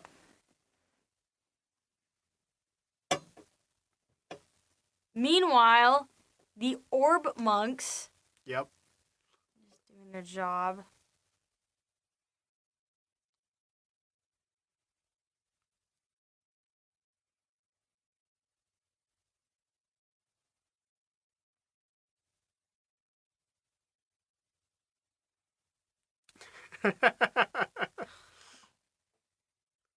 Oh, the monks died. Deserved. Yeah, monks died, I guess.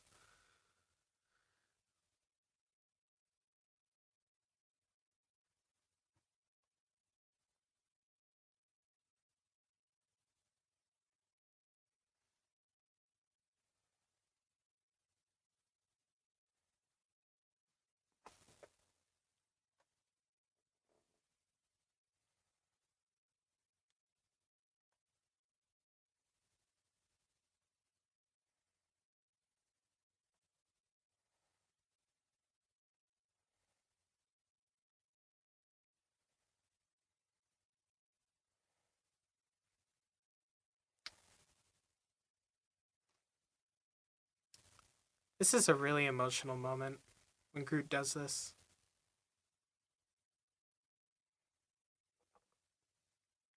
Tree of life. Tree of Life. There you go.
Really shows the relationship between Rocket and Groot. They're best Yeah. friends.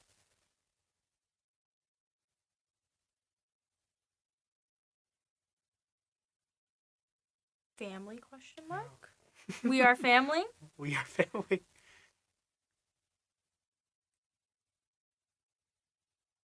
Ugh. Yeah. All that work.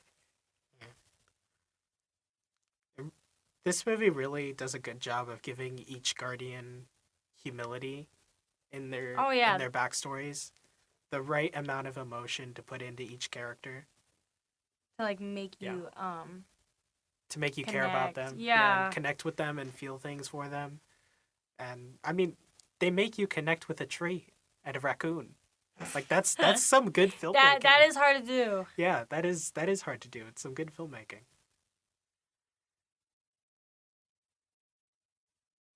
Ooh, child.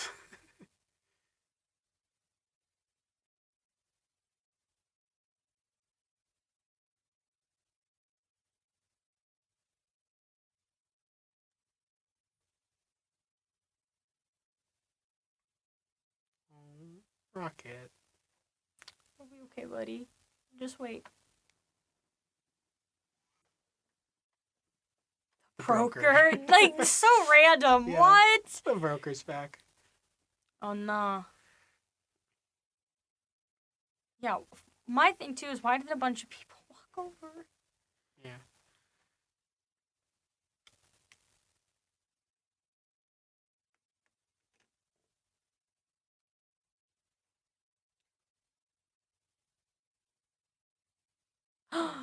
Title card? Title card. Oh. Name of the movie. It's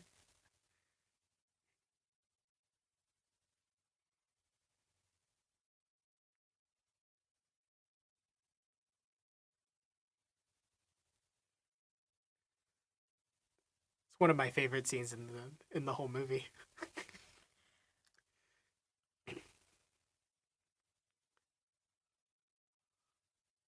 This scene.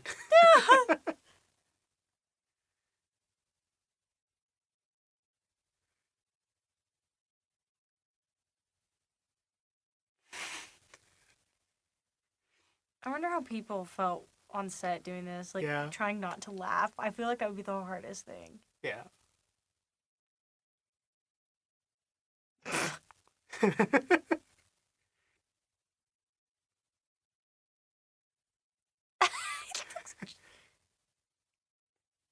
I love that. Yeah, that was That was perfect. the best thing ever. Yeah. The eyes just shift.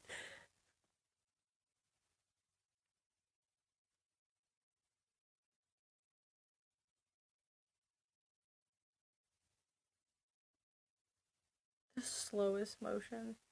Yeah. The slow motion. This is such a bad shot. Grabs it.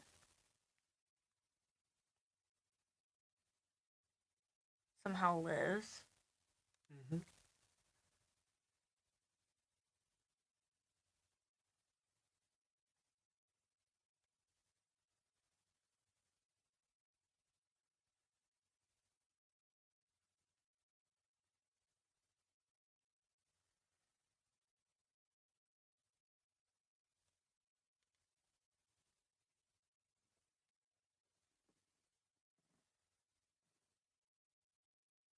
Yeah, and she repeats the line that his mom said at the beginning of the movie.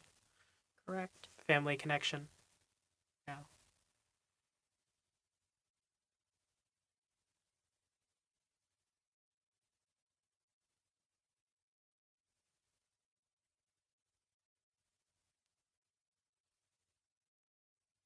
Family. Family. Family.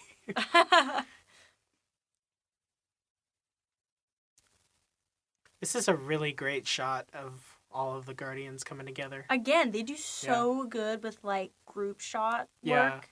So good. James Gunn is he's really good at doing these ensemble That's movies. cool. Yeah. Where it like goes through the Yeah. veins. You were saying before I like rudely cut you off. I am so It's sorry. okay. It's all right. But yeah, James Gunn is he's really good at doing these like ensemble movies Yeah. cuz he's done Guardians and then he did Suicide Squad Oh, for okay. DC. Okay. Yeah.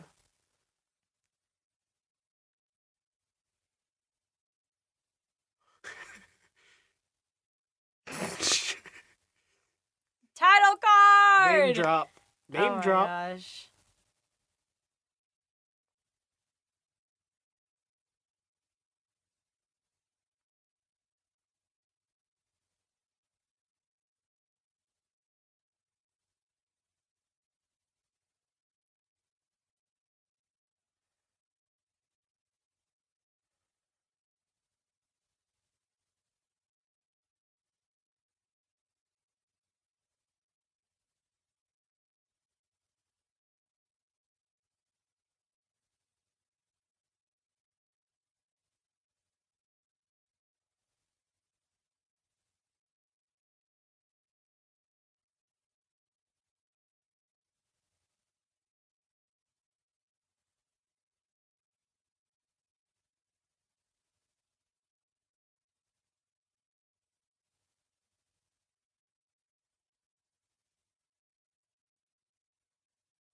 Nope, he's Mary Poppins. Spoonful of sugar.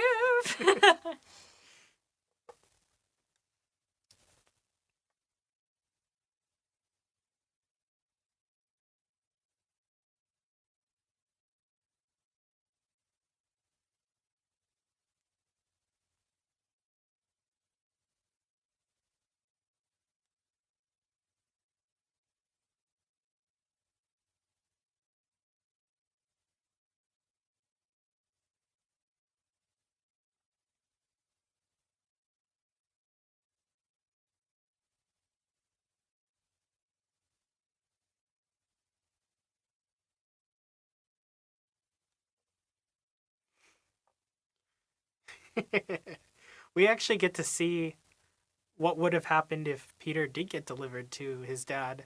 And there's a what if episode that they base it off of. That's correct. Yeah. Yeah.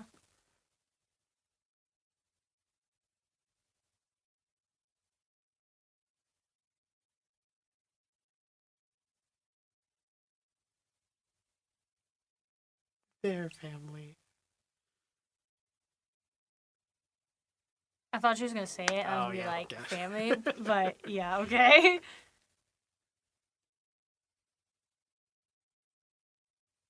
Oh. You know how in Disney movies, like a lot of times crying will bring back people from the Mhm. dead? Well, he just cried over that stick.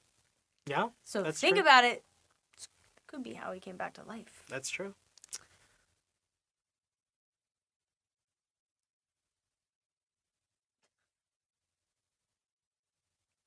Rocket lets him pet him. Symbolizing their friendship. Yep, their friendship. They're friends now. They are now friends.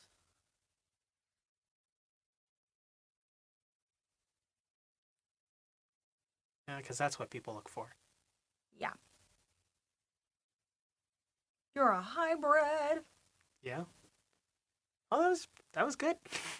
That singing, that was good. Thank you. You're welcome. It's like I'm a music major. Yeah, almost like you're a music major.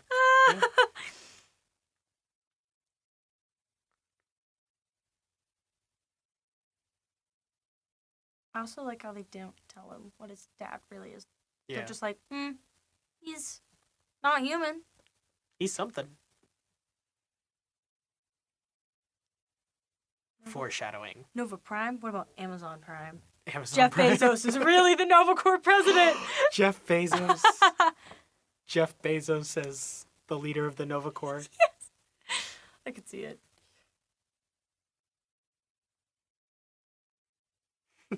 She's like, great. Yeah.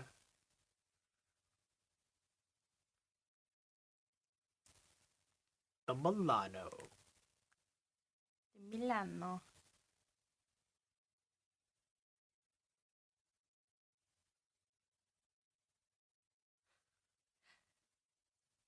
Family. Family.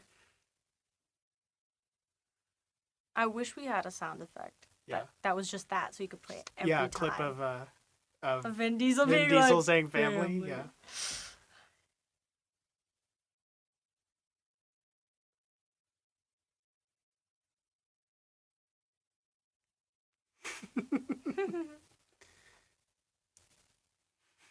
He's like gonna laugh when he's saying it.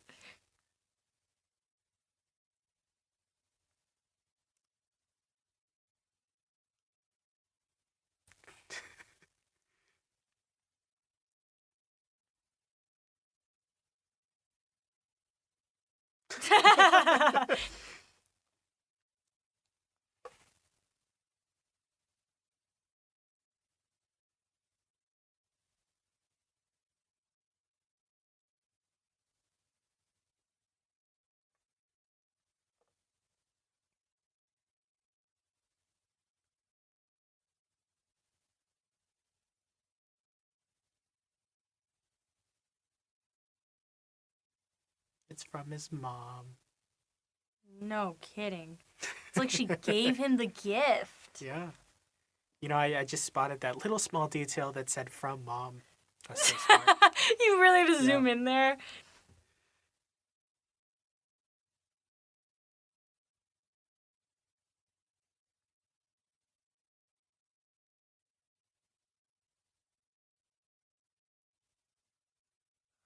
Aw.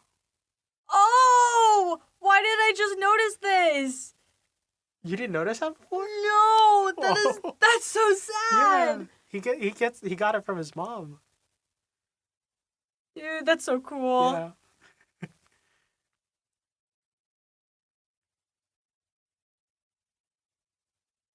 Awesome Mix Volume 2.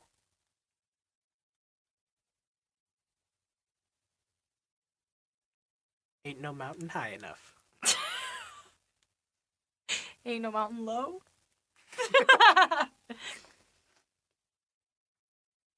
Ain't no river wide. I'm not finished with this. Yeah.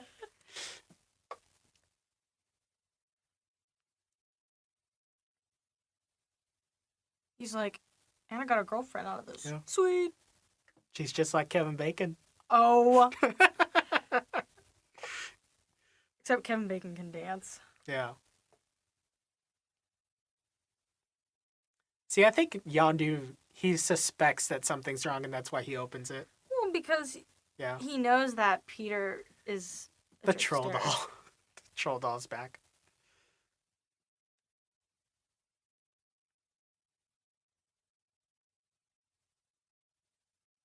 Yeah, that'll be super safe. So safe with the 6 guards. Yeah. It's his family. Family. His family's back. The purple family. Yeah. That's so cute, though.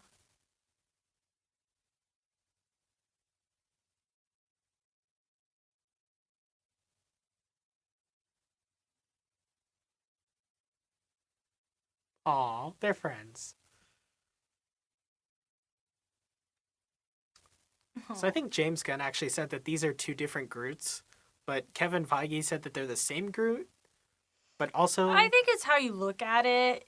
yeah, yeah, because this Groot seems to like still have some of the memories of his old self, because there are But, like yeah. Groot shorts where he draws a picture of the Guardians of this movie, even though he technically shouldn't remember that, but so it's a little thing, but yeah, and then when Groot is baby Groot, his relationship with Rocket transitions into more of a father-son relationship. Right. Yeah.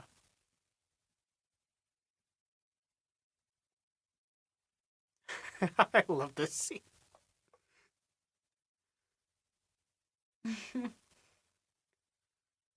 I Want You Back by the Jackson 5. Why did he not? My thing is when does every other person in the group notice that? Oh my gosh, Groot's back alive! Like, Yeah.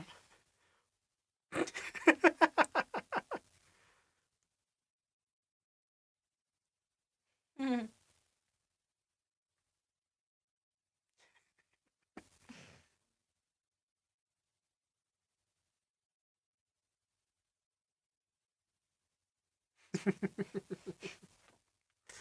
All right, so while the credits roll here, um, I give this my stamp of approval. I give this my stamp of approval. Oh yeah, I would too. I don't see anyone being like, Yeah. this is a terrible movie. I love the Guardians movies. They're so amazing, all 3 of them. Well, it's nice to have a movie that has like the emotional standpoint so you can connect.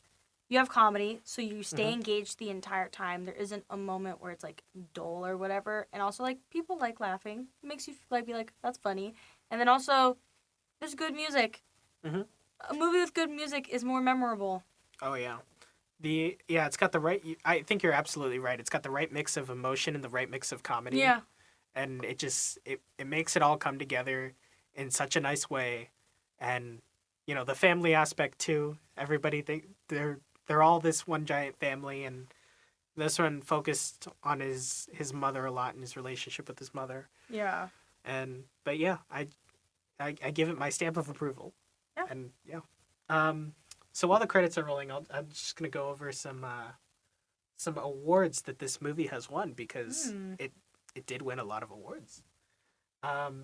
So Awesome Mix Volume 1, the playlist of Right. songs in this, it reached number 1 on the U.S. Billboard 200 chart.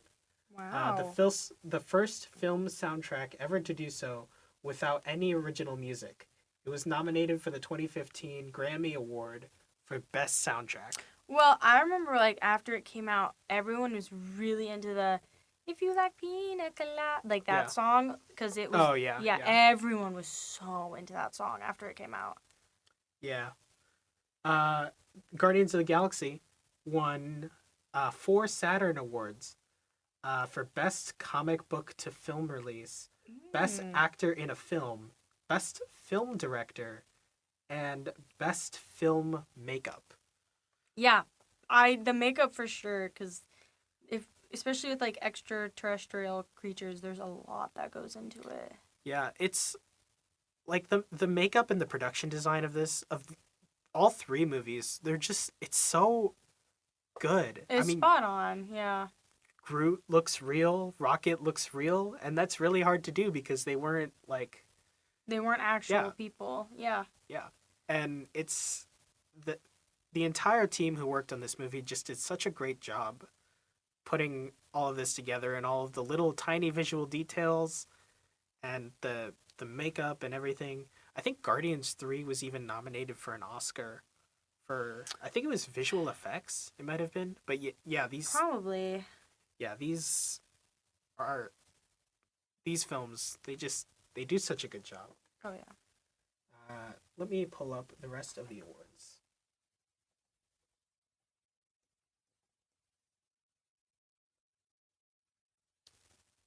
I have a list here. So it won the CinemaCon Award for Breakthrough Performer of the Year. Chris Pratt won that. And then Chris Pratt also won Superhero of the Young Hollywood Awards. Hmm. Uh, Critics' Choice Movie Awards, Best Action Movie, Best Makeup, Best Actor in an Action Movie, Best Actress in an Action Movie, and Best Visual Effects. Yeah. All deserving. Yep. MTV Movie Awards, Movie of the Year, Best Male Performance, Best On-Screen Duo for Rocket and Groot, Best Shirtless Performance for Chris Pratt. Why is that a category? I mean, I'm not surprised, Yeah. but like, why does that exist? Oh my lord. Oh, Best Musical Moment, okay. and Best On-Screen Transformation for Zoe Saldana from Yeah. Zoe Saldana to Gamora. Yeah. That's deserved. Academy Awards, it was nominated for Best Visual Effects and Best Makeup and Hairstyling. Those were the 2 Oscars it was nominated for. They didn't win, but they were nominated. Saturn Awards, British Academy Film Awards, Best Special Visual Effects, and Best Hair and Makeup. Writers Guild of America Awards, Best Adapted Screenplay. Art Directors Guild Awards, Excellence in Production Design for a Fantasy Film, and then Hugo Awards. It won the Best Dramatic Presentation of a long. I don't. It just says long in parentheses, so I'm gonna assume that means like a long movie, like a movie over 2 hours. Mm. But the budget for this movie was about 232 million, and it ended up grossing $773 million at the box office. Nice. Oh, there's a cool Easter egg here at the end of the credits. It's I might have missed it. I know it's in here. Oh yeah, there it says no raccoon or tree creatures were harmed during the making of this film. I love that. Yeah, and I'm pretty sure it's at the end of the other 2 Guardians movies too. It's an important statement. Important. Got to protect those tree creatures. Yeah. Yeah.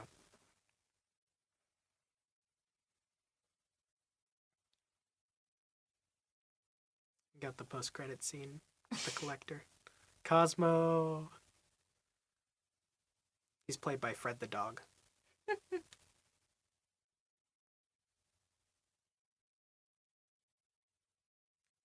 Howard the Duck. Yeah, Howard the Duck is voiced by Seth Green. Yeah. There was actually a Howard the Duck movie. way back. I think I've heard of that one. Yeah. It's a real weird movie. I wouldn't be surprised. Howard the Duck sleeps with a human. Okay. Yeah. Okay.